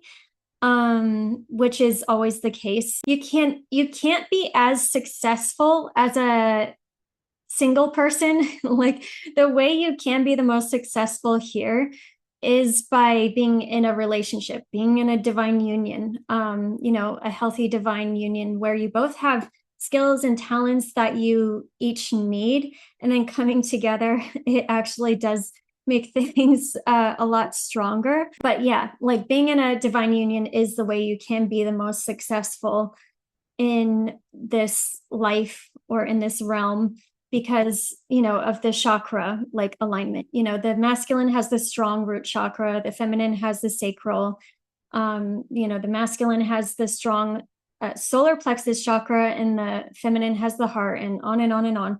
And then coming together, it's like that amplified frequency that kind of makes just the amplified more and more abundance. And with Sagittarius, it's really common for you to naturally work with a significant relationship to be really abundant out in the world. And I think that's also why Sagittarius is just like naturally lucky, because that is energetically how you can be the most luckiest and the most successful and the most abundant in a really easy way here. All right. Thank you so much, Sagittarius. All right, Capricorn, this looks like good and bad for you. This looks like a bit tense, but amazing too. So very, complicated, not complicated. There's tension for evolution. I will say that. So, oops. Okay, sorry. Okay, so with Saturn and Neptune in your fourth house, opposite Mars in the 10th house, there is going to be a back and forth when it comes to work and legacy and your reputation and where you're being really driven to. And then also like reorganizing boundaries when it comes to your home and foundation. But this is also your inner core of who you are and your emotional foundation that is really being recognized. So maybe there's a trigger that happens just, out and about, like at your work or whatever. And, it triggers up this, a story that you might have had from like the deep, deep past and childhood. But yeah, you're reworking your identity in a whole new way. You're releasing all the boundaries that you put up, and all the false masks and all the ways of being that weren't like truly authentically you. And it is a slow process. So you recognize more of that bigger soulful essence of you. So there might be some haziness in general. So just give yourself some time, if there's a trigger. And, that's just meant for you to kind of go back within yourself because, Saturn and Neptune are retrograde. You go within and you go, what do I need to recognize internally when it comes to, that bigger soulful aspect of you and that bigger dream that you want to live out. And what boundaries do you need to either release or put up? Maybe you do need to put up boundaries and to be more of your authentic self, or you do need to release and soften and just be more in surrender and acceptance for everything, for life, for the world. With Neptune and Saturn, sometimes you find the power actually with surrendering to the bigger aspects of life, and recognizing more of that unconditional love and having compassion and gratitude and letting that soften your heart and just seeing where that takes you, and being more so in the heart when it comes to figuring everything out, especially when it comes to relationships and relationship stories, instead of being an ego that can make us run on and on and on and on about this or that or the other thing, and keep us not hating, but keep us mad at people, like they did this and they did that, and like putting the blame outside of us, where you can just bring the power back to yourself and lead from your heart to attract in the best relationships. So yeah, maybe there's a back and forth with needing to change up dynamics around the home so you can be more empowered and kind of more aligned in that overall direction with where you want to go out in the world. And yeah, letting that kind of evolution happen. Because yeah, there's a way, there's like Mars is trine Uranus at least. So with these dynamic shifts, maybe somebody needs to take on more work around the home. Or maybe there's a way that you haven't really been in that self-love and that self-care, where you can have a better diet, exercise, and routines that are really empowering you. Okay, so yeah, and I think that's all I want to say about that. But yeah, it can also you can also be powered up with your self-worth too, and kind of go through that evolution more so from unconditional love. Okay, and then on a good note, Jupiter and Venus are conjuncting in your 7th house. So there is a lot of compassion that you can have in your significant relationships. Compassion, growth, empathy, getting like that soulful depth in your significant relationships. And if you're single, this is going to be a really good time to meet somebody new. You could easily meet a very expansive, beautiful relationship all month with Venus in Cancer, and making on the 11th, making a conjunction to Jupiter. This would be a once in a lifetime kind of romance and love that leads to so much growth and abundance on both sides. And yeah, if you're in a relationship, this is like retelling the stories that you want in your relationship, so you can have more love and empathy and depth in them, and also looking towards the future at what you want to experience next, and the different ways that you can expand. Maybe you do want to get married, maybe you do want to move in together or move in general. But yeah, just getting in relationship alignment is going to be really, really powerful. And then Virgo season, 9th house. So that's good. That's more so with overall vision and work. And then Venus going into the 8th house too.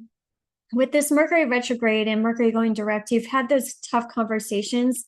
The 8th house is where you merge with people like financially and intimately. And yeah, so having those conversations from that vulnerable place with more of an open heart. And if you've needed to adjust things when it comes to money, this is a good time to just get to the point and have those conversations too. But yeah, any conversations where you needed to open up a bit more, where you were like, not talking about the uncomfortable things, is where you can really, have those conversations from a vulnerable place so you can get more depth in your relationship. And then with Venus moving in there, it'll just make it really easy to have those conversations. So you can actually, beautify and merge, in a whole new way. So if you're in a relationship, this is a really great month to just see where you can merge in a whole new way, where you can kind of bring it back to that soulful essence, into that heart, with how you can just grow to the fullest in your relationships. And if you're single, this is like a time where you can have that energetic reset, and then retell yourself the story of what you want to experience in your relationships, and manifest with precise intention with who you want to attract in, and what kind of life you want to live. And that can be really, really powerful. Okay, so on your side, you're releasing a way that the prostitute came out reversed. So it's like, yeah, I don't know. There's just some sort of survival instincts, which, most of us have been in survival. Um, oh my gosh, I can't. So on your side, it looks like you've been putting in too much work in your relationships. You have been, yeah, just giving too much, either energetically, just because you feel like you had to. There's also just an intensity with money. So that can bring a lot of fears and anxieties and lack mentality. So transforming those, so you recognize that, we are abundant. There is no such thing as lack. The way the financial system is going to be renovated in the next like couple of years, you will be surprised. But so you can lead in your relationships from that place of abundance, from that place of just empowered self-love, and releasing any of the fears when it comes to your self-worth. Because Pluto in the second house, it can bring up a lot of just insecurities, and, just to the depth of everything that you need to consider when it comes to your self-worth. So you recognize your self-worth. So you recognize that you already have everything within you, and it's time to just lead and connect with from that abundance. But yeah, work less in your relationships, actually, is what's really coming out. You feel like you've needed to like do a lot more. And it was from a place of possibly like self criticism, or maybe imposter syndrome. But I think there's going to be kind of a breakthrough, unexpected joys, life surprises are gifts, opening doors to the unforeseen adventures, where yeah, just kind of a lightning bolt of just awakening, where you can free yourself and realize you don't need to push so hard, you don't need to try so hard. Maybe this is the time where they really give you something, and that kind of makes sense with Jupiter in the seventh. And they're coming out as the mentor. They have some wisdom to give you. So passing on wisdom, light attribute, passing on wisdom, refining a student's character, dark, inability to allow a student to move on, blah, blah, blah. Yeah, I don't know. It looks like they're mentoring you in some way. At the end of the day, relationships are mirrors. They're really powerful mirrors, so we recognize like what is within us that we need to recognize, because everything is within us. We're looking out, but at the end of the day, that's just a mirror. So we might be seeing something, but that's where we need to go within and see what we haven't been seeing about ourselves, or what we need to bring awareness to, so we can lead in our relationships with more love, and compassion for yourself and then them. Devotion blooms, nurture both blossoms and thorns, tenderness. So yeah, this kind of looks like just deep devotion, kind of love that's coming in, that, you see the good and the bad and the intense, like nobody's perfect, but you can love the light, and you can love the shadow, and you can have compassion and heal and take it to the next level, like focus more on what you want to nurture moving forward. And they're feeling unrecognized too. It's funny. You guys have both been putting in too much work in the wrong areas, I think. So this can be, where you find that balance on both sides and lead more from love from there. And then in between you, yeah, it's like getting back into your inner child and that soulful connection that you really have, and a strong soulful connection coming in if you're single. That feels familiar, that feels like home and feels just like your old friends and getting back together. And that's what a soulful connection feels like, is it just feels like you're coming home, feels familiar. It's like you know them already. You don't know really how you know them, but that's just how they go. And then if you're in a relationship, it's like having those sincere conversations so you can speak soul to soul and from the depths of your heart, and yeah, not from the ego. So you can calm things down wherever things were kind of frustrating before.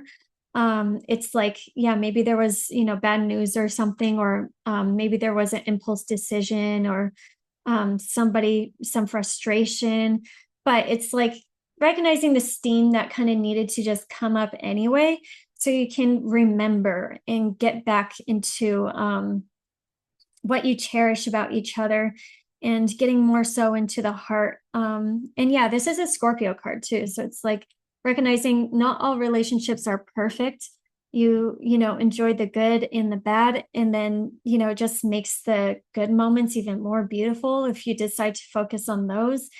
And then that just puts such an amplified energy on what you want to experience moving forward. I mean, I love Sharon and Ozzy's toxic relationship. I don't know if it was toxic. God, they were together for so long, and yeah, that it was not all good, and they went through addictions and breaking up and probably cheating and everything. But every single time they broke, they came back together so much stronger, with so much more appreciation and depth for each other. And it's just, yeah, when you can, kind of when you do break apart, but you come back together even stronger, you appreciate the connection just so much more in depth. And it has that depth too at the same time. All right. Thank you so much, Capricorn. All right, Aquarius. So we start out with Saturn and Neptune in the third house, opposite Mars in the ninth house. So this can be some frustration. Maybe you're really motivated to travel and go somewhere, yeah, motivated to go after your vision and what you're really passionate about. And there's like some blocks or frustrations when it comes to your everyday life. And in relationships, this could be maybe a debate or something that comes up. Maybe you guys are viewing things differently, but you can find a way with Saturn and Neptune going retrograde in your third house. There could be a way that you're kind of releasing the ways you held back your authentic communication, where you can be more true to your voice and more true with your overall direction, with where you really want to go. I will say this will don't try to not get into any debates with this, because it just, it is a little confusing and there might not be a whole lot of clarity. And just because this is the relationship aspects or access, you might be dealing with your romantic partner, but not necessarily. It could just be like people in general. But with Saturn and Neptune retrograde, there's a need to kind of go within and focus on where are your thoughts in your everyday life. Where are you putting your attention and focus in your everyday life? And is it the most empowering for you? Because there could be a lot of times that we get lost on, scrolling on social media or on some sort of outer like narrative from the world, where like you actually need to get in alignment with your own truth. And the more that you're in alignment with your own truth on a daily basis is where you will be the most powerful. So if this is like an argument, this is a good time to just get clarity within. So you know your overall long-term direction that you want to go in your overall vision for life, and have those conversations. And then it can be really powerful. With Mercury going retrograde, you've been analyzing your relationships too and thinking, where do you want to go, or who do you want to merge with? And are they really pumping you up out in the world? Do they really appreciate your authentic self? There's an emphasis on needing to have fun with Uranus in your fifth house now. You need freedom, you need fun, you need to express yourself to the fullest. And you got to see the relationships that are letting you do that versus the ones that might not appreciate your authentic light. Because you need to radiate your authentic light and get into that joy and that happiness so you can go through this personal evolution that really makes you the most empowered. So maybe you've had to have difficult conversations in your relationships, but at the end of the day, if you get into if you know the way that you want to move forward, that is aligned with your heart, and it is allowing you to go to that next best level of that personal evolution, then that is where you need to go and what you need to focus on. But Leo season, Sun in Leo, your significant relationships, it seems like they're focusing on themselves and maybe focusing on themselves in a bold, flashy way, as Leos do. With Venus moving into Leo, your relationships are going to be a lot smoother, a lot more harmonious, a lot more, if there were disagreements, this is a good time where you can merge, in a whole nother way that is, just into the next alignment. It is where you guys can get along more, evolve out of any of those not bad, but negative relationship patterns that you might have been stuck in. And yeah, just have a lot more fun, time to have fun in your significant relationships. That is really, really important now. With Venus, that will be making a trine to Uranus in your fifth house. It's time for fun. It's time for excitement. It's time to get into your inner child. And just be really free with that. And then, Venus and Jupiter, it's going to be conjunct in your sixth house. So this could just have more so to do with work, but also it's just like in your everyday life around the home, things are going to be kind of nice overall, and you could just have fun like every day. But yeah, that it's probably more of a work project that you're working on. And then when the sun goes into Virgo, you're looking at your relationships. There's a spotlight in your eighth house. So that's how you merge in relationships. And there's a lot of letting go here with the South Node in Virgo. You've got to release the ways you merged in relationships where, maybe it was codependent. Maybe it was from a place of lack or doubt, and not from that place of true self-love. You're getting into your self-love by really pumping up your self-worth and having that unconditional love for yourself. So you can release the ways, the technical ways that you merged in relationships that was maybe paying too much attention to the details and the structure of things, and maybe holding on to things from the way, way past that needed to go a long time ago. So you can have just more of that unconditional love for yourself, and then life's journey overall. Because at the end of the day, we're all just souls like experiencing this journey that, need to, just end a lot of karma by like getting back into the love. You end karma at the end of the day, whether it's a relationship or a bad pattern, by just getting more into that unconditional love, that love and acceptance. Sometimes you just have to accept whatever happened, and then you can make a change and bring it back to the love at the end of the day.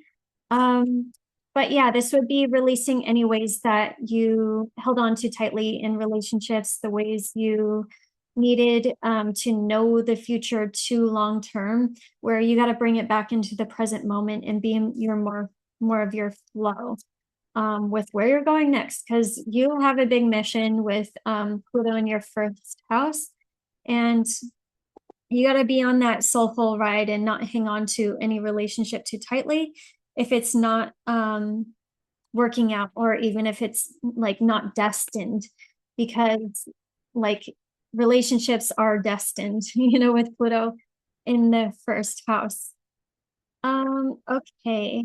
And then this Virgo, yeah, and your relationship, they might be releasing a lot too, because the sun's going to be crossing the south node, and that's more so next month, but they could be releasing a lot. There could just be ways that you're restructuring your relationships, and the ways that you can see that things can be, restructured.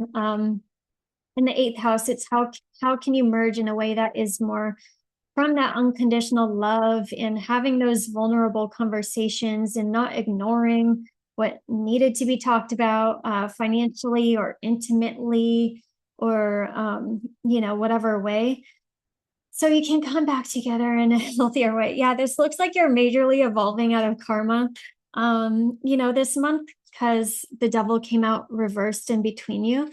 So it's letting go of facing fears, and the ways that we bond sometimes, that just is out of like holding on too tightly, and you're breaking the chains. You're no longer dependent, you're no longer hanging out onto anybody out of just wounds. You're recognizing the deep past and healing, so you can release any fears and doubts, and you can overcome and have this enlightenment and set your relationships on a higher cycle. And it's all going to come from your heart. Strength card came out. It's like having that vulnerability, and finding that power within yourself first, loving all parts of yourself.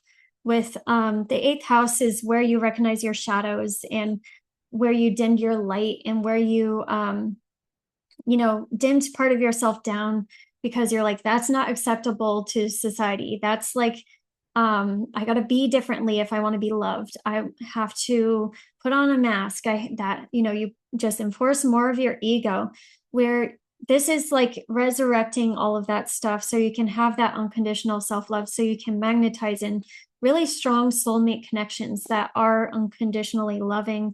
And then if you are in a current relationship, having those conversations that are tough to have, they're not easy to have. But when you come from that place of inner power and inner strength, and you have that steadiness within you, then you guys can come back stronger, so much stronger than you ever did in the past. So yeah, and it's having the courage to do that, because it's not easy. You got to have courage to open up to that kind of depth, but it is rewarding once you do. And then you can have like Ozzy and Sharon's kind of relationship, which went through a lot, but at the end of the day, I think it was really, really beautiful. I mean, you don't need to have that kind of relationship if you don't want, but you know what I mean. Okay, so, and you came out as the seeker, your thirst for wisdom and truth wherever they are. You're getting back into that seeking energy, where it is more being out in the world, and having more freedom, and discovering different world views, and the life that you really want to live, and seeing what you want to do from there.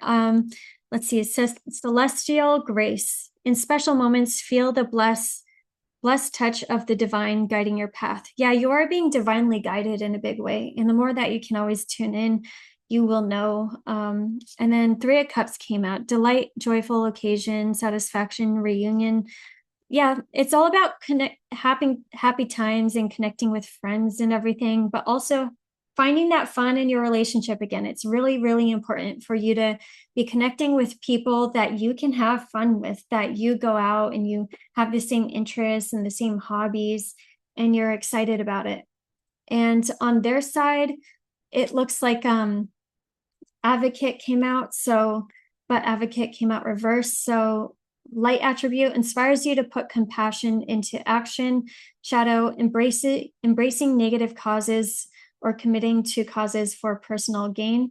So you got to realize where they haven't been an advocate for you, where you can have those conversations so that you guys can be lifted up. But also maybe they want to be advocated in some way, because lone path came out on their side, needing to take time out or be on your own for a while. Yeah, maybe there's like a power struggle within themselves that they kind of have to recognize, that they need to work on, where they need to go through a renewal of faith too at the same time.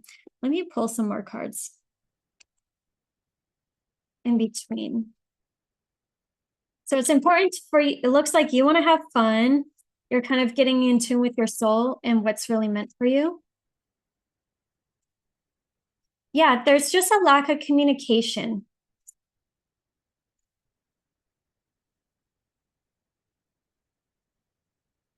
Hmm.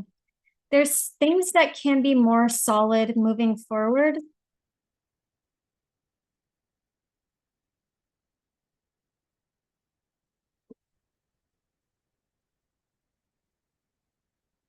Okay.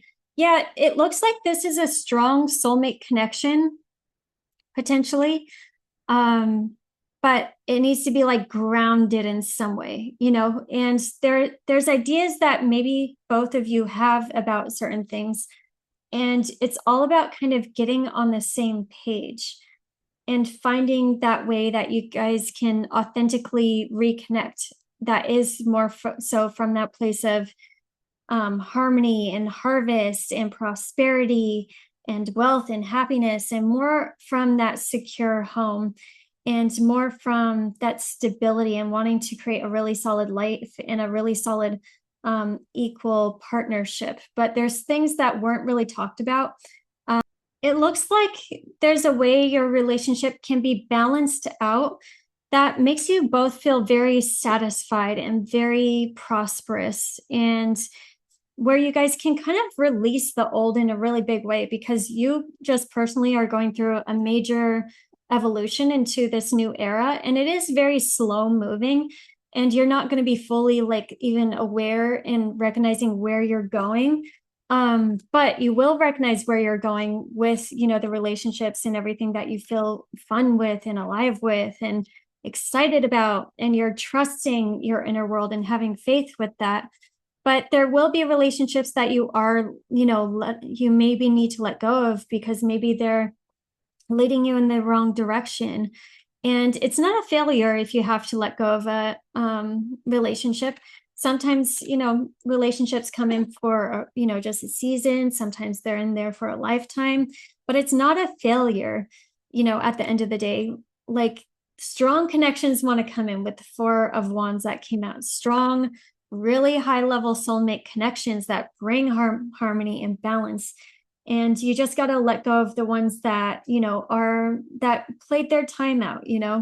There's a whole new era that you're stepping into, and there's people that want to advocate for you and kind of pump you up.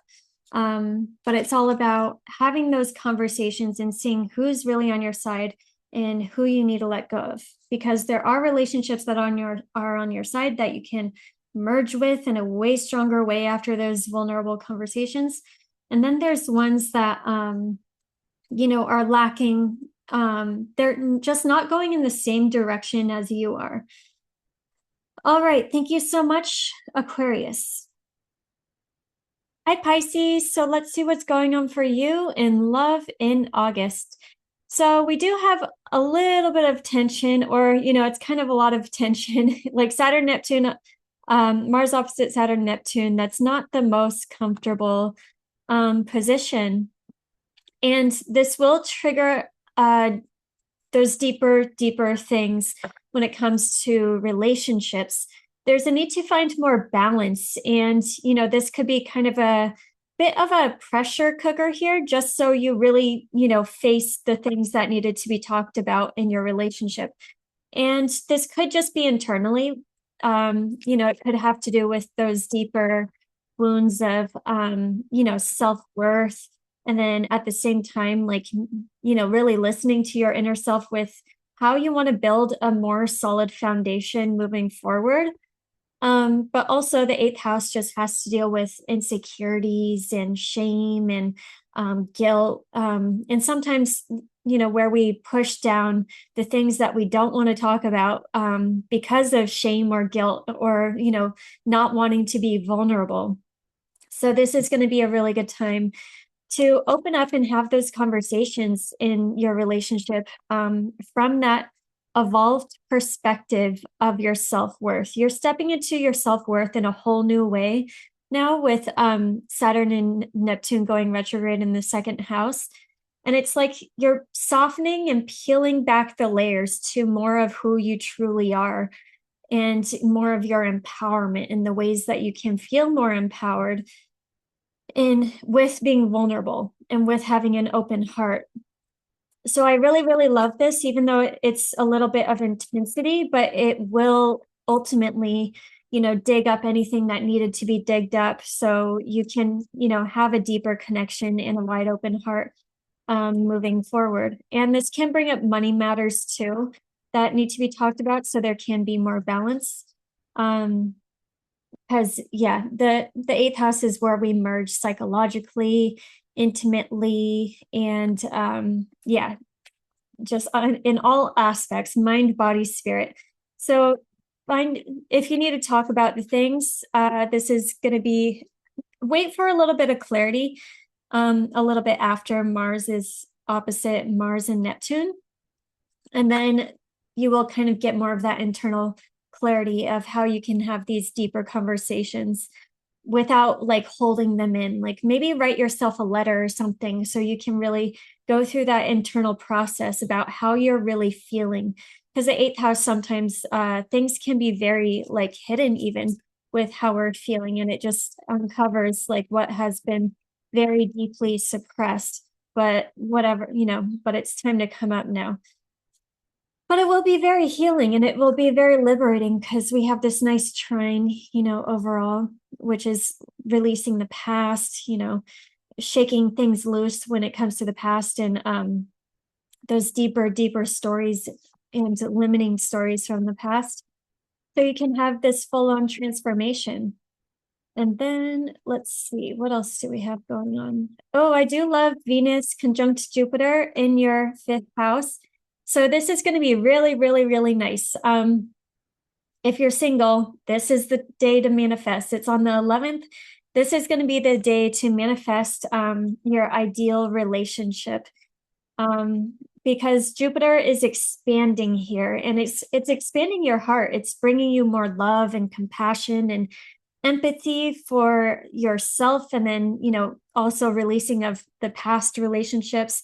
So you're not carrying all those stories with you. You get to that place of acceptance so you can have more love. And then once you get that, you just like come to that place of, how your true soul is really speaking to you and how you can open up your heart more for just to attract in a better relationship or to attract or to deepen the love in your current relationship.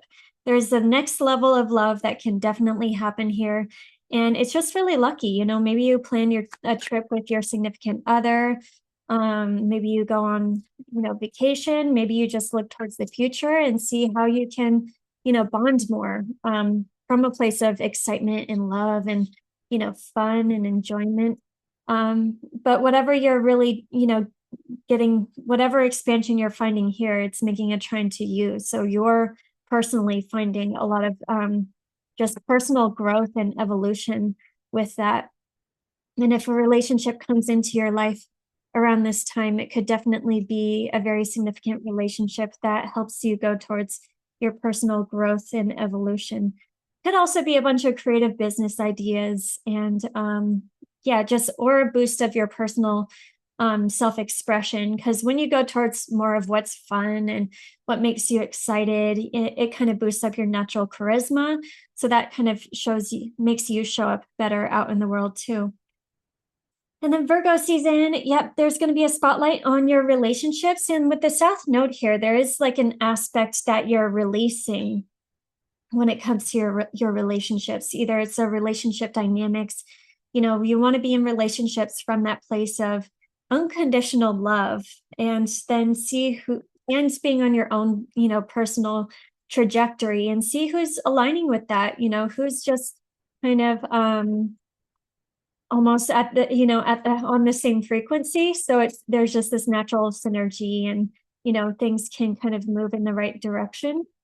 And then there's a new moon in your first house. So this is, in your seventh house. So this is going to be a really great time to set those intentions of what you want to experience in your personal relationships next. How can you evolve to the next level? How can you have better relational dynamics? And it's going to be closely square Uranus in the fourth house. So this could be, setting yourself free from an old dynamic that just doesn't really serve you anymore, or you kind of realizing something from the deep, deep past with relationships that, led you to be in relationships in a certain way now, where you're like, oh, we don't need to do that anymore. we can, relate in this place from, that unconditional self-love, and see who's like really, fitting in with that, and really appreciating your personal growth and evolution, and really boosting you up out in the world. Okay, so on your side, God came out reverse. So I think there is a need for you to go really internal. And this is a great month of, just your awakening to more of yourself overall. Just more of that a higher aspect of you, the higher self, the higher soul self, so you can really integrate it. And when you do that, and it's less about finding love outside of you, it's more about finding more of the love inside of you, and how can you embody more of that love now that is going to bring the best relationships to you. So recognize that you already have everything within you, and the more that you can recognize that now and embody it, then the others will naturally be kind of attracted to you, because it's majorly healing you and purifying your natural soul essence and frequency. So yeah, you can release and purify and cleanse with this nice watery trine here. I really love that. Relationships are going to be, getting a lot better after that, as long as you're putting your self-love and, love at the forefront. Yeah, it looks like a whole new beginning in love is going to be happening, and you're finding the magic within, create space for personal growth and self-discovery. That's going to be important either way, so you can find the balance in your relationships. In your person, they came out as the Midas reversed. So there might be a way that they're either working really hard and they don't actually need to work as hard, or they do need to work harder, either way, and maybe take some of their own personal stuff and do more things for themselves. Maybe you've been overgiving. But there's a way that they're needing to find their Midas touch. And there does need to be more of a balance in this connection. And I think this could be a good month to find, where that balance can happen, and have some of those conversations. And they're releasing chasing, I guess, or one of you is chasing, pursuit, toxicity, resilience. Just with Mars in the eighth, you can release all those codependent kind of dynamics where, the chaser, the runner, the, all the avoidant, like whatever those relationship dynamics are. So that you can find more love at the end of the day. But yeah, in between you, it looks really, really nice. It looks like this can be a solid way of collaborating moving forward, after there was like some sort of just hanging in the balance, because the Hangman came out Pisces, and it is up to you, actually, with the North Node in your sign. You are guiding it, the relationship. It's going in your direction. So instead of leaving things in indecisive, mode or whatever, or not talking about what you needed to talk about, get really clear about what you need to talk about. And you're going through a personal evolution too, with Neptune so close to Saturn, and getting this like new energy of Aries. So there is going to be a lot of just internal like self-discovery. So you can find the higher love in your relationships, and not like you can have love and compassion all day for your relationships and what they do. But at the end of the day, sometimes you have to draw a line and see where things can be more balanced, and really speak up for yourself. And yeah, fine, because there is a way to collaborate or build a more solid foundation moving forward. Okay, 1 sec. Yep. So this is starting a whole new beginning. And if you're single, um, it's like a big death, of whatever you've been carrying internally that was stopping you from these higher, loving connections. And Neptune rules you. That is like the higher octave of Venus. That is the higher expression of love. And I think you're grounding it down to earth with this stuff in Aries. So you can realize your natural power to manifest the love that you want in your current relationship, or if you're single, this is a great time to set intentions. But it's all about embodiment now and finding that magic within so you can manifest that relationship externally. But you have to kind of already know that you have it within to like magnetize it to you, So you have everything that you need right now actually to make the perfect relationship happen. And it's all about focusing on you and your confidence and your creative power, your imagination, so you can visualize the perfect relationship. And that is super important. Like if you need to have this tough conversation in your relationship, it is so powerful to visualize how it's going to go first. And I kind of think that's like how your higher selves can talk, with the other person.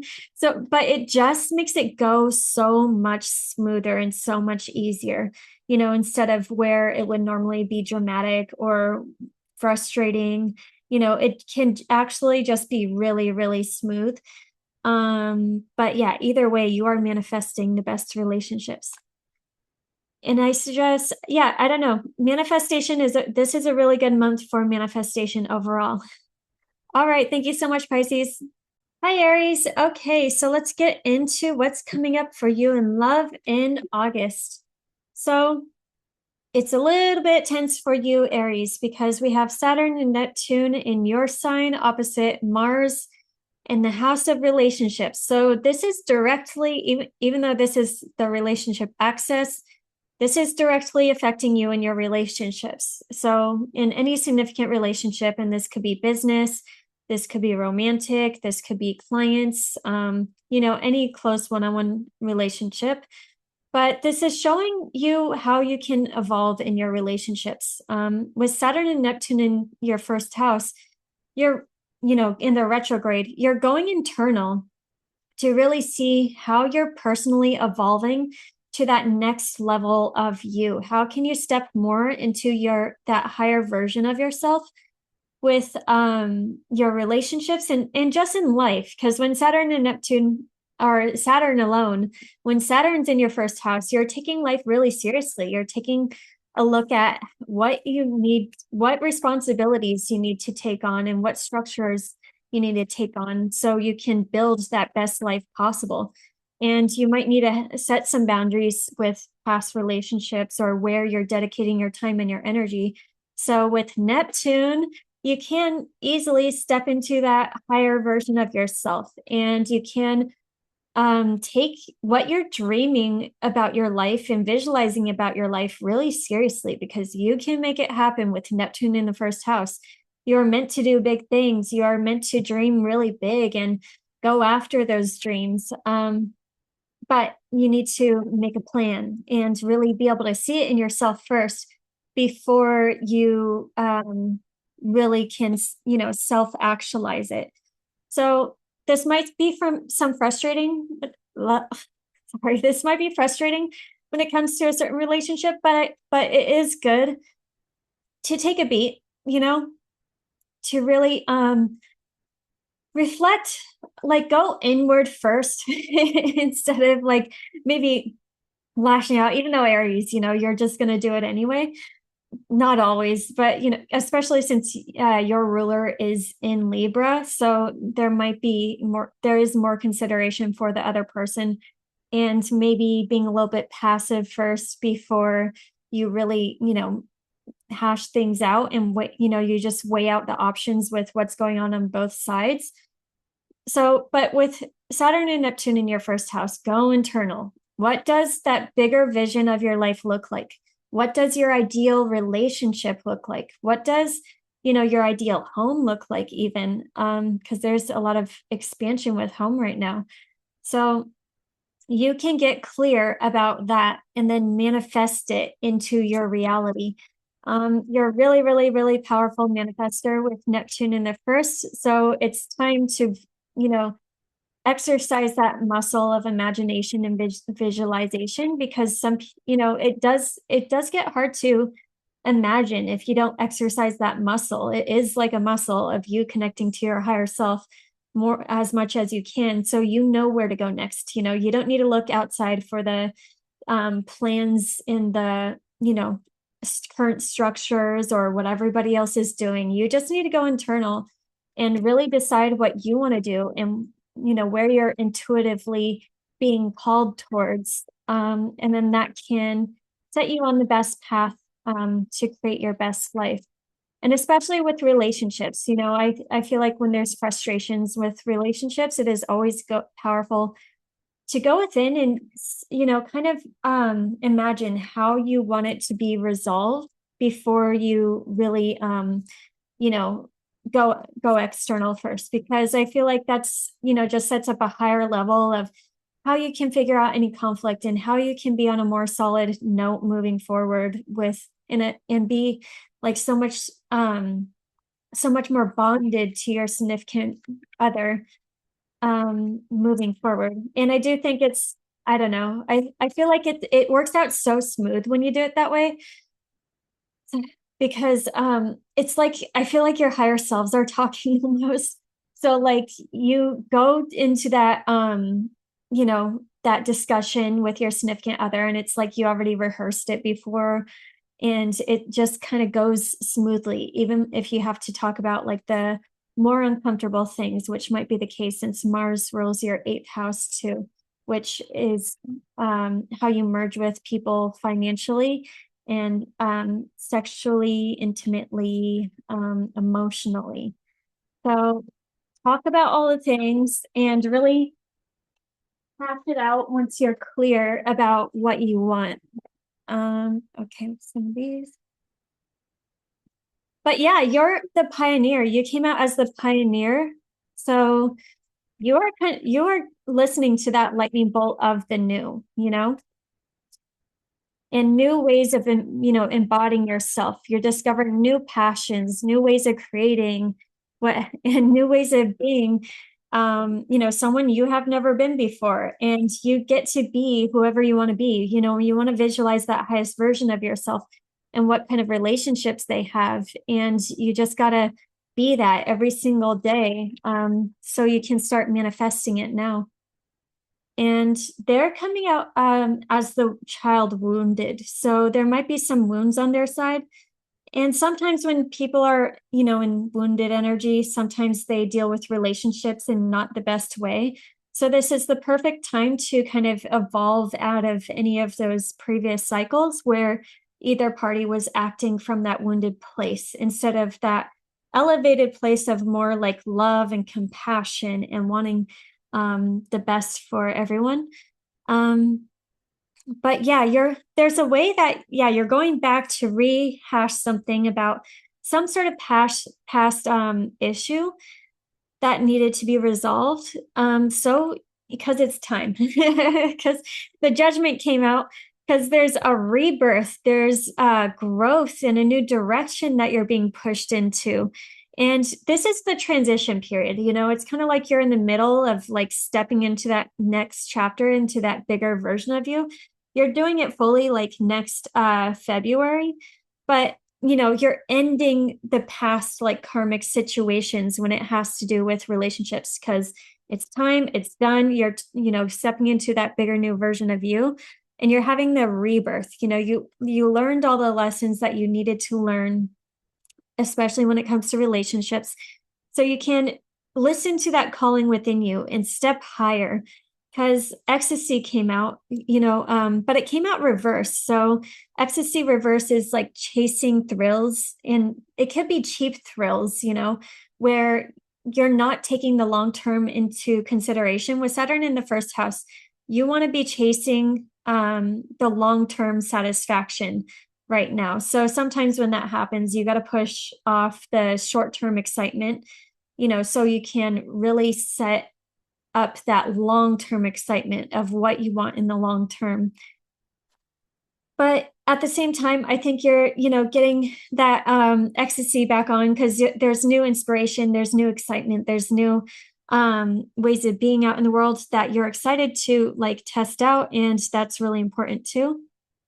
Moon Dreamer, love illuminates even the darkest corners.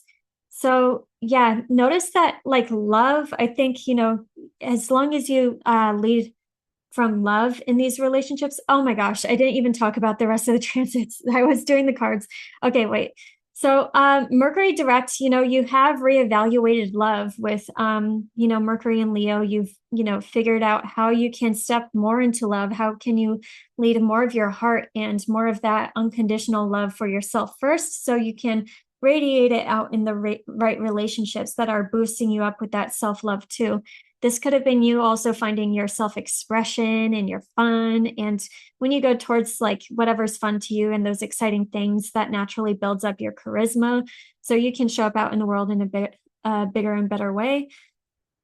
And then, Jupiter set Venus in your fourth house. There's going to be a healing moment and growth when it comes to home and family and your foundation. So if you're trying to have a family, this is the time, where things are really expanding. Things are going to your family could be growing. You could be growing your family, or you could be moving, some sort of just family and foundation growth that is really beautiful. And then it could also just be a lot of forgiveness and compassion for whatever happened in the past with family dynamics, so you can have stronger relationships now.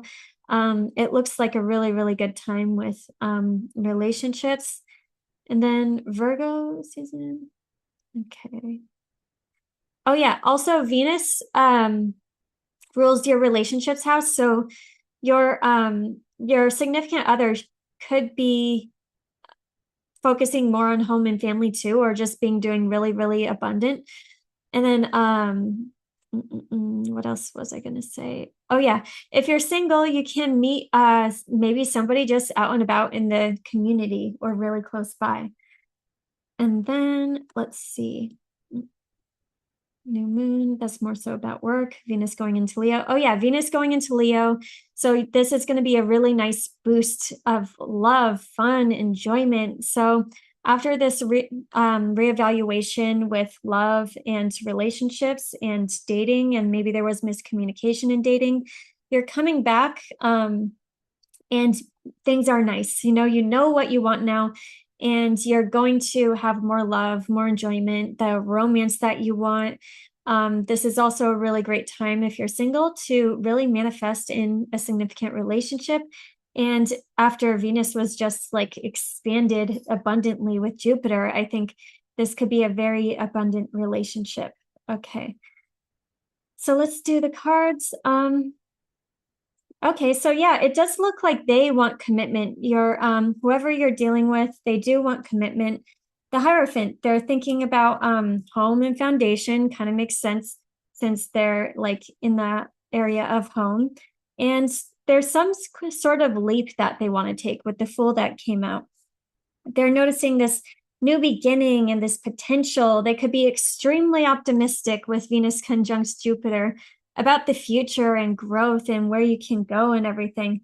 And then there's going to be a need to commit, or Hierophant came out. So they're thinking about spiritually even about this relationship, and then what relationship they want to commit to for the long term. The Hierophant does have to deal with moral requirements that they personally have. So they might be evaluating that, and that's always good because that's them taking the relationship really seriously. But it's also conservative too, where they do take commitment, very, very seriously. And there's some sort of like running that's being released here on their side. So if there was ghosting, if there was disappearing, if there was them not recognizing things, then this is where they're not going to be running anymore from that wounded child place. So you guys can really talk about what really needed to be talked about, because it seems like there was an internal dive for both of you emotionally.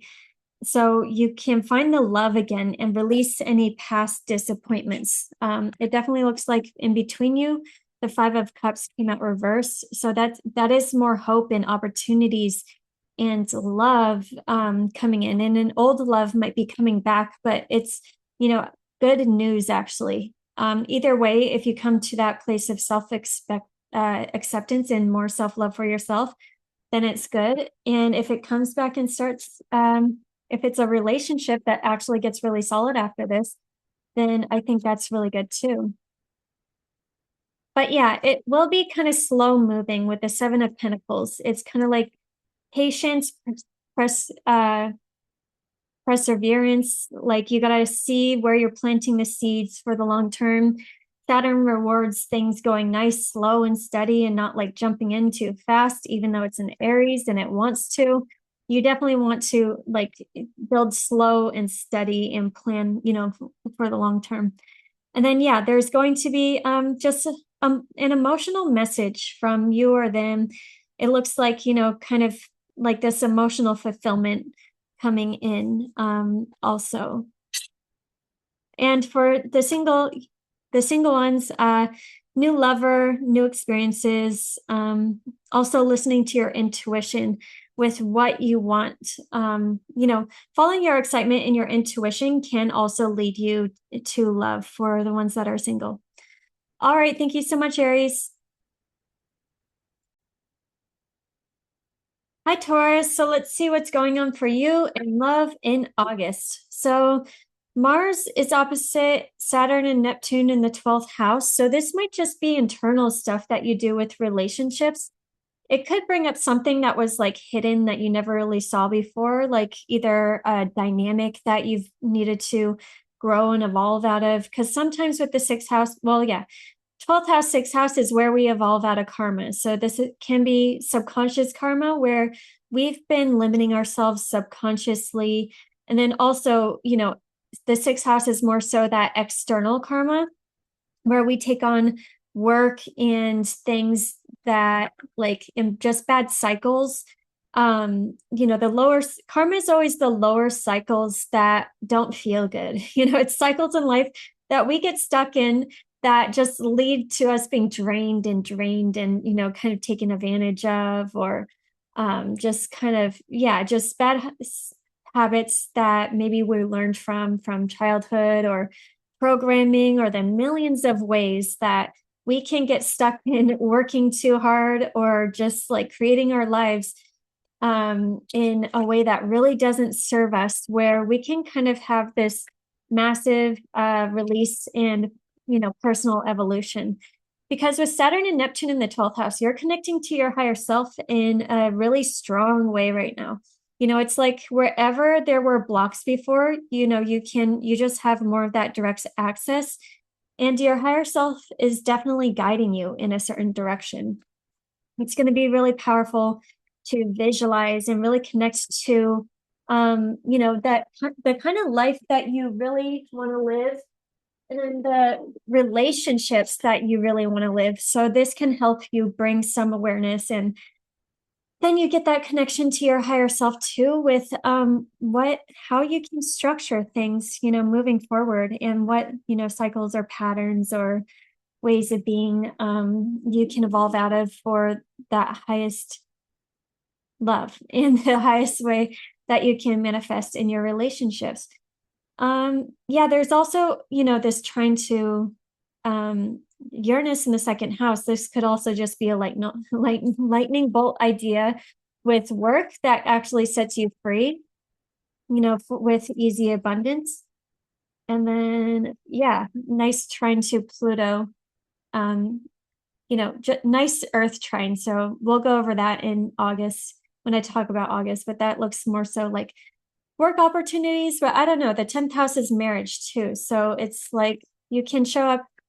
The 10th house is how you show up out in the world. What is your reputation? What is your legacy? So you can really show up out in the world in a really powerful way with your significant relationships. Okay. Same with the full moon in Aquarius. There could be a way of being out in the world that you're, not doing anymore, that you've kind of evolved out of. So you can, look higher, look brighter. Who do you want to be out in the world, and what is that legacy? And again, that could have to do with your strong relationships, maybe needing to take it to the next level or whatever. And then Mercury direct in Leo. So after like kind of reevaluating the home and foundation, now you're moving forward in a stronger way with how can you have that solid home and foundation, and maybe responsibilities needed to be changed up around the home. So you can have, better relationships moving forward. And I love how Venus is going to be going in the 4th house. So um, if there was some frustrations with relationships or needing to figure things out, that you can move forward in a really solid way. And a lot of fun and enjoyment is going to be happening with home and family and foundation too. So beautifying the home, or just getting along really well with your significant other or family members. With Venus conjunct Jupiter in the 3rd house, this is going to be a really good time of communication with your significant other. So if you've needed to have any conversations about healing the past, or just needing to talk about things, you can really just go visualize that and kind of dream big about the future and where you're going, and have those discussions about it. But also Venus rules you. So you are going to be very optimistic, and you might be really receiving some really strong, guidance and direction with what you want to manifest more of in your life moving forward, especially when it comes to relationships, because Venus rules relationships. So yeah, this is going to be a good time on the 11th to really visualize, dream really big with what you want to experience in your relationships, and really do a manifestation practice to bring them in. Or I manifest every day. I think I don't think manifestation is a one-time thing. I think we're manifesting our reality all the time, but this is just an extra boosted day to really manifest more of what you want. And if you're single, this would be a really good time to kind of just be out and about in the community, actually, and maybe you meet somebody very significant. So the 3rd house is online, it's your neighborhood, it's kind of what you do just on a daily basis. So whatever you do on a daily basis, you could find them that way. Anything else? Let's see. Yeah, no, I think that covers it. Okay, so let's go to the cards. And then wait, full moon in Virgo. Oh yeah, there's a new moon in Virgo actually. So this is planting seeds in the 5th house, which is your love and play and romance. And how do you want to be loved? This is your time to really rewrite the story that you want to experience in love. And if you need more fun and enjoyment in your current relationship, this is a good time to set those intentions and really manifest that love in. It's going to be square Uranus. So there might be some shakeups with maybe an evolution of your self-worth. So you can manifest in that ideal love from that updated version of yourself. And yeah, Virgo season. Let's see. So you're releasing things when it comes to old love stories, maybe what you don't want the old karmic things that you've kind of evolved out of when it comes to love. So you can set yourself up with a new love story that you really want to experience. This is also a really good time to plant those seeds, set those intentions to, magnetize in your ideal relationship, or just get aligned with that love story that you want to experience in your current relationship. Okay, so the Student came out reversed on your side. So um, there is a need for like, okay, there's something that we've never learned before in relationships where we can kind of have a fresh perspective. And I think that is a lot to do with the South Node in the fifth house. Like we want to be loved like this, and we want things a certain way, but we're aligning with a bigger vision out in the world. And it's good to be flexible because the 11th house kind of takes us places that we never really thought we would go because it's very unexpected and it really breaks you out of the box. And you're getting there by just having that unconditional love. So I think with any relationships, it's just going to be very important to embody that unconditional love within yourself first, and then just see how your relationship dynamics shift and change. But at the end of the day, instead of holding on to the ways that people do things and whatever, they did this in the past, and, you know, it's like my ex did that, it's time to release that. It's time to release that and bring everything back into unconditional love. So you can kind of go in this bigger direction out in the world. And then maybe you can meet, you know, somebody significant through friends too. So Student, shadow attributes, arrogance, arrogance in the pursuit of destructive knowledge, unwillingness to translate knowledge into action. And then light attribute, humility and devotion to knowledge, openness for lifelong learning. So yeah, there is like a way that we kind of need to be open to this new way of loving, and that love is a lifelong journey. You know, we will, especially when it comes to relationships, we will be evolving through, you know, relationship stuff until we die, you know, whether you're in a romantic relationship or not. But if you're in, you know, if you're here, then yeah, you want a romantic relationship. And it's good to like not have those expectations right now with the South Node in Virgo. Just open yourself up to love in the ways that things can possibly go, and then be more so aligned with your hopes and your dreams, and your, you know, visualizing with those intentions with what you really want to manifest, and then let things kind of go from there. Recognize your power to manifest the love that you want from within already. But yeah, there's going to be going back to the past. With Saturn and Neptune, this could be going back to the deep past of stuff that you didn't even know that you like hung onto, that is being like, you know, woken up right now and kind of like ejected. You know, it was probably a subconscious like background story that you didn't even know was there. But now it's time to release it so you can open up more to this unconditional love that you're really tapping into over here. So yeah, it's kind of like going back to the past to kind of open up to the unknown again. But sometimes we cling on to the past, and it's important to like recognize where we might be clinging on, because we might even be doing that subconsciously. So we can make a personal commitment to ourselves to detach and to open up to more of that unconditional love that the universe wants to bring us. Because yeah, we're releasing clinging, holding on, obsessing, spying, releasing that, you know, so you can get back into your power of love too. And your significant other came out as the pioneer. So yeah, it looks like they're kind of willing, they're ready to take charge in a certain way, with fresh ideas. Makes sense with Mars ruling your seventh house, and this new energy is in, you know, a Mars ruled sign.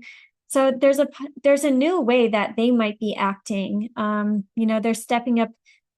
Pioneer light attribute is passion for doing, creating what has not been done before. Shadow, compulsive need to keep moving on.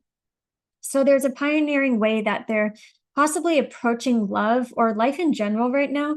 But this is good. Let them do that so they can kind of start this new cycle, because there's this new cycle that they want to start, and they're thinking about you. They're missing you.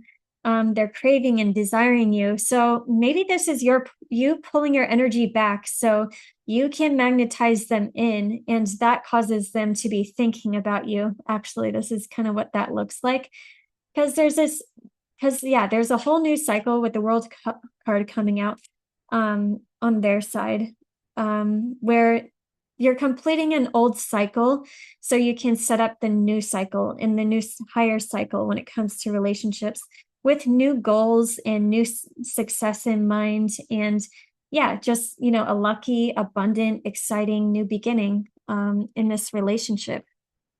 So I would say like almost let them take the action, but it looks like in between you, there's a message of love coming your way. You know, this could be a new lover coming in or a message from your current person where you can kind of like grow, you know, to the next level. And it looks like there's going to be like slow and steady growth. So be very patient. But there's something like about like a cycle needing to end. And then this is starting off this new cycle that is going to be very, very abundant. But there needs to be patience and there needs to be putting the stability first and planting those seeds before like moving too fast. Okay. And you're tuning into beloved wisdom. Love is a choice you make every day, so choose wisely. Yeah, you got to you're tuning into the higher aspect of love with Neptune in the 12th house. There can be no boundaries when it comes to like the other side and that unconditional love versus the love that we have here. So you're tuning into that soulful wisdom of love, you know, and when you do that more so and you get out of the mind and into the heart, you can't, there's a lot like it's going to be a lot easier to forgive and release and move on from whatever you need to move on from and choose the love, and you will see like how your relationships dynamic that your why am Mercury retrograde right now, your relationships dynamics change up that are ultimately going to be for your highest good. You know, with Neptune in the 12th, I think there is so much power with just surrender, trust, and faith. And instead of like holding on to the ways that we have been too rigid or blocked off in the past, like we can soften up a bit and we can kind of open up to that unconditional love and just have more trust and faith that, you know, everything we go through at the end of the day with soul contracts is an experience that we were meant to go through. And it's all about just taking those lessons, but bringing it back to unconditional love for the self and then just unconditional love, you know, for life and the way things go. But listen to that inner wisdom that you're really receiving too. All right. Thank you so much, Taurus. Oh, I will say though, I did forget, Mars rules them. So with this Mars Saturn transit, I don't know if I said it, but they'll probably be more frustrated because they're hitting some sort of block or wall. And I think maybe they're going through some sort of personal evolution. And by you holding the unconditional love, I think is going to be really supportive because with you conjuncting Jupiter, you are very optimistic and unconditionally loving. And that frequency radiates and that will definitely spread. So that will definitely be very helpful, you know, to them because it might not even be in the relationship. It might be with work stuff and like stuff that they weren't expecting that they have to deal with. But either way, they're evolving into higher love. All right, thank you so much, Taurus. Hi, Gemini. Okay, so let's see what's going on for you in love. And yeah, it's a little tense with I would say the fifth house is like dating and sometimes, yeah, sometimes dating, romantic flings. It could be frustration in the long-term relationship too, though. Just with like you know, a bigger evolution that's happening here. So let's get into it. You know, this is the relationship access though. So with Aries, you know, Aries is your like, oh my gosh, what? With Saturn and Neptune in Aries, you're really focusing in a very serious way when it comes to your hopes and your dreams and your visions for the future. You know, this is like you're going inward and you're visualizing and really wanting to and getting just awareness and wanting to plant those seeds of inspiration with where you're going in the long term. And there might be some frustrations with yeah, fifth house is also love, romance, or fifth house is also just creativity. And this could just have to do with a creative project. But this could also be like, is your love story in your love life, are they matching up with this overall vision with where you're going? And maybe there's some, trigger that happens. But this trigger is actually beneficial because really what it could do is open you up more to just being so like truthful with yourself, with what you want to experience in love. And yeah, that love story that you really want. And maybe it can even unblock you from that where you might have blocked yourself off before in love. Sometimes we block ourselves off or we try to keep things a little surface, but this could be a trigger that reminds us more of our full authentic self and what we truly came here to experience from that bigger soulful level and essence of ourselves. And this could, be just some frustration that really gets us reconnected with that. So be there might be a little tension. I would say just don't lash out right off the bat if it's someone if you're dealing with someone. um More so use this to go within and get that awareness of where you're going in the long term and how can you have those conversations in your relationship and be very self-empowered with that overall direction that you're going in. So yeah, it's a little bit of a trigger of frustration, but it's for amazingness, in your relationships later. Um, and then, yeah, I love how Mars is going to be trine Uranus in your first house too. So this is like, you getting in touch with more of your heart and your fun and your self-expression, your creativity, and yeah, the way you want to be loved. It's really making you go through this personal evolution so you can take it, take it up a notch, take it to the next level with being that person that you've been imagining yourself to be. Because with Uranus that was in the 12th house, you were probably thinking about being this person for a while, this more updated version of you. And now it's, you have Uranus in your first house. So you're just going to be doing it now. And you'll get a lot of luck from the universe when, you decide to do that. People will come your way. Random opportunities could come your way. And yeah, it's this nice air trine that's really setting you off on your Dharma timeline. So definitely be empowered with opening up your heart and going towards whatever's really fun to you and leading more from the heart versus the mind when it comes to relationships, because that'll lead you in the better direction.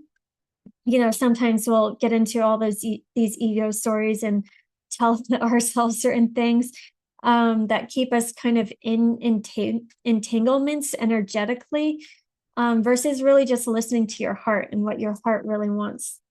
And then there's a full moon in Aquarius. So, I mean, that doesn't have as much to do with relationships, but that's powerful reset with your beliefs about what in your vision with what you want to manifest out in the world.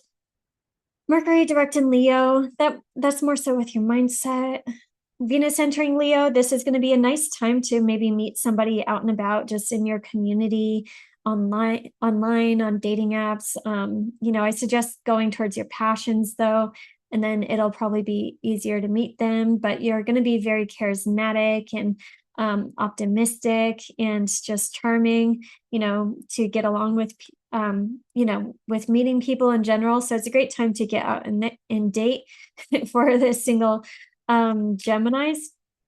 This Mercury retrograde in Leo is killing me. And then new moon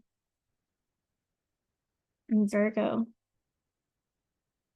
Oh, that's more to do with home. Okay. So let's see what's going on with your connection. Uh-oh, let me check my mic real quick. So you're coming out as the advocate. So inspires you and to put compassion into action. So I think you're really connecting to people that really help you put compassion into action. And that's kind of everything that you need with Neptune and Saturn in your 11th house to make your bigger dreams come true. And they're coming out as the artist. So I really love that. It seems like, yeah, any significant your significant relationship, because I'm actually just pulling for your person, your significant relationship is inspiring you in some way, with creativity, with, in some way, to bring out more of your soulful essence. So artist, light attribute, expressing a dimension of life that is just beyond the five senses, inspiring others to see life symbolically. And I think that's really important with Neptune in the 11th house too. It's good to kind of see things in a symbolic way, to really connect in a synchronistic way to where your hopes and dreams can happen. It's kind of like the more trust, faith, and surrender that you can have, and just knowing that you have your internal vision first, and then that will attract the right relationships and the right opportunities to you. That is going to be the most powerful way. And yeah, but it's following the soul, where you do follow signs, you follow synchronicities, you follow your intuition, and you feel it out. It doesn't, the more you try to logic it out, it's like it would actually be more difficult. So definitely spend some time visualizing your ideal relationship, and have that internal. But it looks like, yeah, you're ready to move forward in a really steady way, or there might be a nice, solid message coming your way from a significant relationship. But it's good to explore the possibilities. Possibilities came out. You're free-spirited, adventurous, and risk. But at the same time, go internal first and recognize the possibilities within you.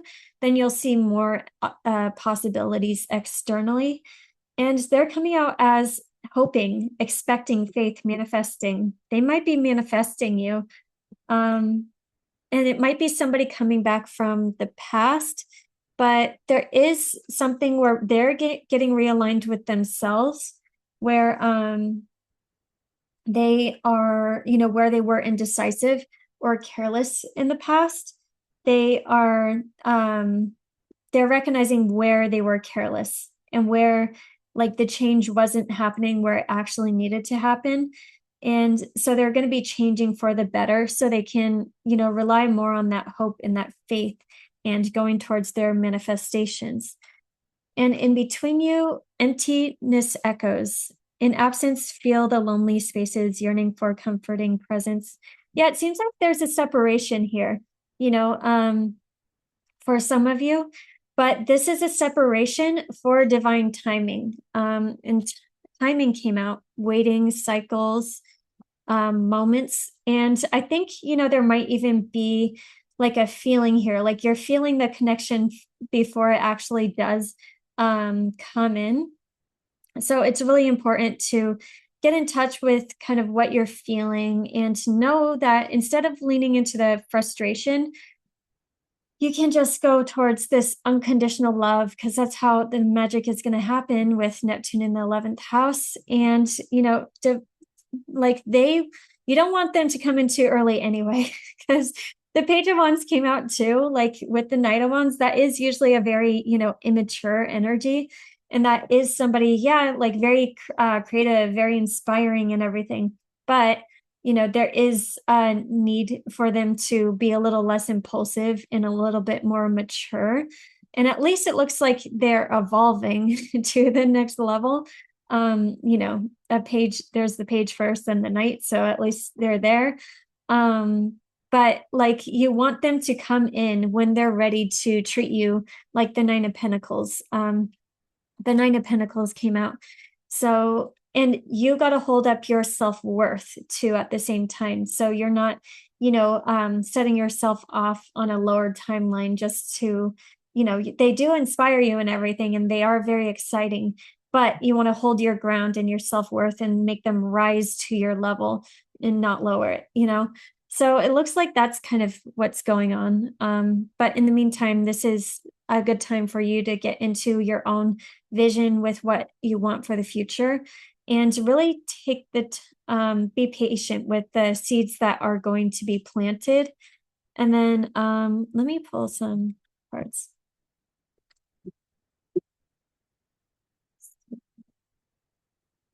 Yeah, things need to be balanced out, temperance reverse, and that is also about divine timing. So this looks like it could be a very spicy connection. But somebody needs to go through kind of like a ego death and then balancing out the material and the spiritual, really recognizing the soul connection that is here. Because the soul connection you can't just run past. A lot of like the problem with society these days is that people think go through people on dating apps and just like, oh, on to the next one, on to the next one, on to the next one, when there are soul contracts. And when you have a soul contract, and you feel that passion, it is for a reason. So if you feel that passion, and maybe you've moved on or you're focused on your stuff now, they still feel that passion and they'll come back, eventually. But it's up to them to really step up to your standards, and then it can happen again. But they'll be getting that passion, if you're feeling it. So it's all about waiting for the right divine timing. And the more that you can focus on you and your dreams, it makes you very magnetic. So bring the attention all the way back to you versus externally at all, because that will kind of magnetize the right relationship into your life, and the right set off the right dynamics too that you want to experience in your relationships. And then, yeah, so don't focus on where seeds were planted. That was, nothing was going to waste. It was just seeing where seeds can be planted in a more solid way moving forward. So you can recognize where you can invest your time and energy now. But there's definitely just a delay happening in this connection. But don't lose the hope. Have that unconditional love. And yeah. All right. Thank you so much, Gemini. Hi, Cancer. Okay, so let's see what's going on for you. So we have Mars opposite Saturn and Neptune in the 10th house. So this could be really frustrating. Conflict and frustration with home, family, and foundation, and those close relationships, possibly your significant other, versus career and long-term direction and legacy and where you're going. So this would definitely test out your if you're in a relationship right now, if you're married, this would definitely be putting things to a test. And there is a need to kind of go back and forth and reevaluate, really align with where you're going in the long term, and then how to restructure things at home. Because with Saturn and Neptune in the 10th house, you're going retrograde, you're going inward and really getting aligned with who you are out in the world. What is your legacy? Where do you want, what are you really passionate about? There might even be an exciting new direction that you're going in. And how are you kind of being pulled in that direction? Because yeah, there's like this bigger vision that's getting ready to be birthed more so next year, but you're getting familiar with what it is, and then this trigger is also bringing up like what has possibly been holding you back. And it could just be internally with your own internal stories from the past that need to be ejected so you can be this bigger version of you out in the world. Or it could be a relationship, or needing to love in a different way, maybe needing to open up your heart, and maybe needing to find more balance too. So, you can be who you want to be out in the world. And, maybe if you live with your significant other, and you've been wanting to get married, this is like maybe a pressure cooker. So it's like, when are we getting married? When are we taking it to the next level? Or something like that. But yeah, this does include marriage. The 10th house is who you are out in the world. So it's if you're in a relationship, if you're single, um, so yeah, it's a good time to, before you get frustrated at anybody around the home, really go internal and think of that highest version of yourself and who you are really wanting to become in the long term. And that should be really, really nice. And really set you free. Because Saturn and Neptune in the 10th house want to set you free in a way, wants to give you sovereignty and like create you following your bigger dreams and your creative inspiration. Because it'll be easy to be big. Well, not easy at first, because Saturn, in the 10th house makes you work for it. But that's the foundation that you're planning. So it can be easy later when Neptune is just here. Because when Neptune is just here, like, for the next, well, Saturn's here for the next 2.5 years. But with Neptune just here, it'll be easy to be out in the world and, shiny and just really knowing who you are at the core and how you're putting yourself out there, just in your being intentional with that. And you're getting that plan and that vision within you with who you want to be out in the world versus looking at anybody else, for approval or guidance. You just have to listen to yourself with where you're going in the long term. And that's how you will be the most set up and attracts the right relationships and everything to you. But yeah, it looks like major internal clearing, bam. Looks nice actually with this air trine in the dark houses. So, clearing out stuff from the past of maybe being too passive in the past and having this in-depth transformation with your fears and anxieties and the ways you merged in relationships that don't serve you anymore. Because the eighth house is how we merge emotionally, financially, intimately. And, it's setting you free in a big way. Because when aspects happen to these houses, it's like that emotional stuff that comes up that we've been holding on to and we didn't recognize we were holding on to, that you're being set free now. And it kind of just happens in an easier way. And Uranus in the 12th, shaking, this could be from a download or just some sort of awakening or, something just like that gets cleared out from the past. The 12th house is like that subconscious karma that we hang on to. So, yeah, just the ways in life that we've been on autopilot and we didn't recognize how we were creating our life from autopilot versus being very intentional. And then let's see, full moon in Aquarius. So full moon in the 8th house, this might be clearing out some sort of codependencies.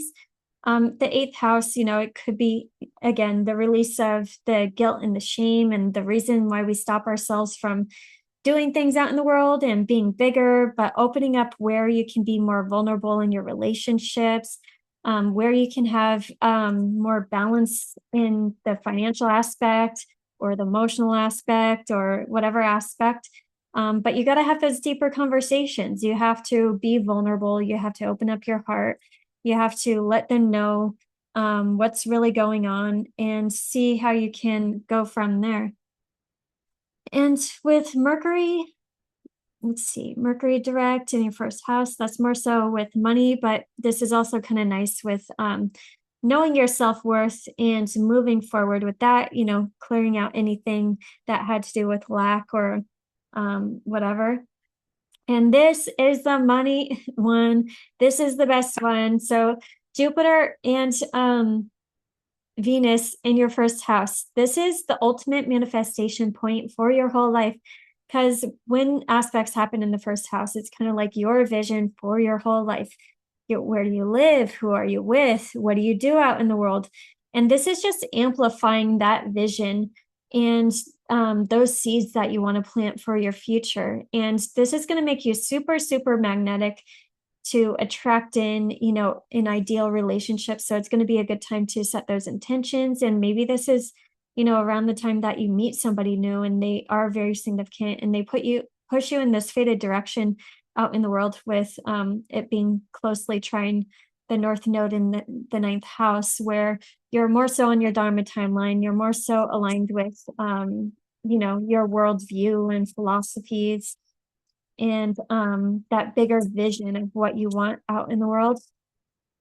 And then, Yeah, this is also a very healing moment, releasing all the old identities and roles that you took on that weren't out of that self-love and that self-compassion. You can really, heal yourself by releasing and shedding those old roles. So you step into this bigger version of yourself, that is optimistic and seeing it very easily and, just very connected with what can possibly come in. So you can, yeah, just this is a good day to do identity work so you can step into that highest version of yourself so you can attract the right relationships. And as long as you're aligned with what you're doing out in the world and your long-term, vision, and you're aligned with your meaning and purpose, then the right relationships will easily come in. And, the ones that are a little bit more easy and flowing and on the right frequency. This looks like a frequency boost too, where you can, this month looks like a frequency boost where like, these are trying. So it's like clearing out the old and now you're resetting into the new. And I really like that. Okay.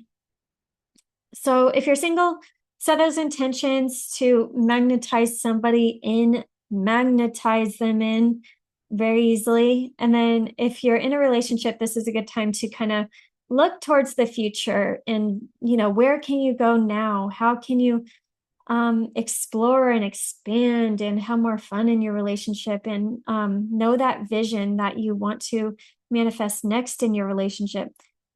And then Virgo season, everything moves into third house. That's like, that's not relationship stuff. Venus. Okay. I do like Venus moving into Leo because that is nice with a boost to your self-worth. So you're going to be feeling confident. You're going to be feeling, oh, by the way, this is a good time to, Jupiter, Venus on Jupiter, good time to make over and all of that.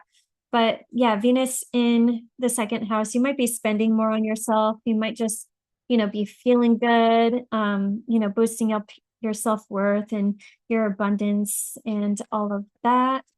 Okay, so let's get to the cards. So pain came out on their side. You're looking, not to judge, but you're looking better than them, because addict reverse came out on their side and servant came out on your side.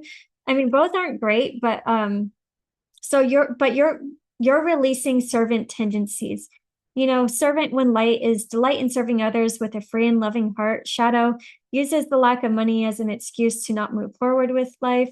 So you're releasing, I don't know, ways that you just overgave in a relationship, possibly because you thought that you thought you had to be there and self-sacrifice. But when you self-sacrifice and move from that energy, it does like lower your frequency. You don't want to people please and get stuck in that people pleasing mode because that'll just kind of get you off of your own alignment with where you're going and how you can manifest the best for yourself. And then addict came out for them, which it looks like they're releasing stuff. So that's good. Light attribute helps you recognize and confront addictive behavior. Shadow compromises integrity, and honesty allows an addictive pattern to have an authority over their inner spirit. So that's good. It looks like they're releasing anything that was holding them back in those lower cycles of karma, because that's all addiction is of any kind, is us having heavier karma that we have to deal with that is taking us towards those lower desires instead of intentionally choosing those higher desires. So yeah, it looks like a big rebirth is definitely happening. On their side, pain came out, apprehensive, afraid, cautious, and peace. So they're having this pain moment, it seems like, so they can find peace, more balance, harmony, and friendship. But they're seeing you as the Empress, Queen of Swords came out on your side.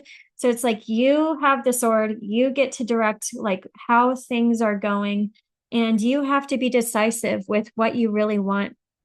You get to be ambitious. You better be ambitious, with whatever you want out in the world with Saturn and Neptune here. And know as long as you're setting your will in that direction with what you want, that is your intention. It doesn't mean you always have to take action, but it does mean you have to, have your heart and your vision going in that direction so it can manifest for you. But you know what's the right decision for you from an independent way. And then that's going to bring this relationship in the better way, because they are seeing you as the Empress, creative energy, fertility, love, harmony, synthesis. And I think they can really amplify this in you too. On their side, shards of love. Yeah, past trauma, leave scars, take time to heal yourself. I think, yeah, they're going through a big healing moment. So they can claim more of their soul fractals and everything and get out of this pain that they're in, because they want you. They want the Empress. And this is what's healing them too, and bringing them peace and harmony and recognizing this higher way to live. But they got to get there. But magnetic fate. Oh my God, this is such a strong soul connection.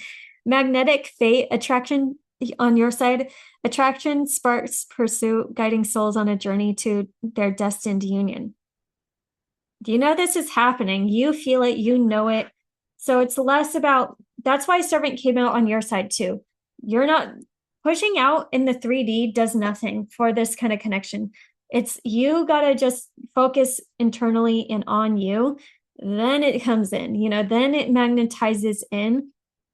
But you gotta, let it go, because like it literally is so much more powerful. And once you do this and you know your power of like just like getting yourself right internally and manifesting even, this relationship to come in and just focusing your own energy on you, then that is when everything just switches like really fast. You're focused on you, it's coming in at the right time, it's magnetized in, it's destined. And yeah, just waiting for the right time. So in between you, open hearts came out. In vulnerability, we talk and reveal. We talk and reveal, forging deeper connections through honesty. Yeah, there is so much powerful transformation that can happen with just opening up your hearts, being vulnerable, having those deeper conversations with that, raw honesty, because that's what's going to help people get out of their pride and leading from the ego, where your ego lets you be more stubborn and arrogant and everything. I know I'm Leo here with Taurus. We can be very egoic sometimes and stubborn. So like I never really thought of that before, but ego is stubborn. When you're from in that soulful place, you can actually lead from heart, and more from an open heart and soul, and just more in flow. And that's where you will find the power in this kind of relationship too, speaking soul to soul and trusting in soul, and the bigger thing at play, versus letting your ego tell you all the stories that keeps this relationship delayed, at least. Actually, I mean, okay, and justice came out. So yeah, balance, harmony, accountability, integrity. This is really balancing out in a really big way. And it's happening with the death card, like with a death and rebirth. That's going to get, like, this death card has been trying to happen. And it's going to be happening now. It's going to be like a forced death and rebirth, because it wasn't happening because of the ego, out of the stubbornness and the decline, and just like sitting sad in the ego, like whoever was doing this, maybe a little bit on both sides, because that's usually how it goes. But this is the death and rebirth that will happen, that will kick out, where things were stagnant before, where there was stagnation, into the lower like cycles of karma, and creating life that way, where you can get ejected, onto this like higher level that wants to happen up here, because you are being ejected to a higher level, All right. So have your vision, know what you want, really go internal. That is the most important thing. And like really prioritize that. and then the love will come in. It looks like there's already somebody here and it's a very strong soul connection. But if you don't have them in your life already, like, they're coming in. Okay. All right. Thank you so much, Cancer.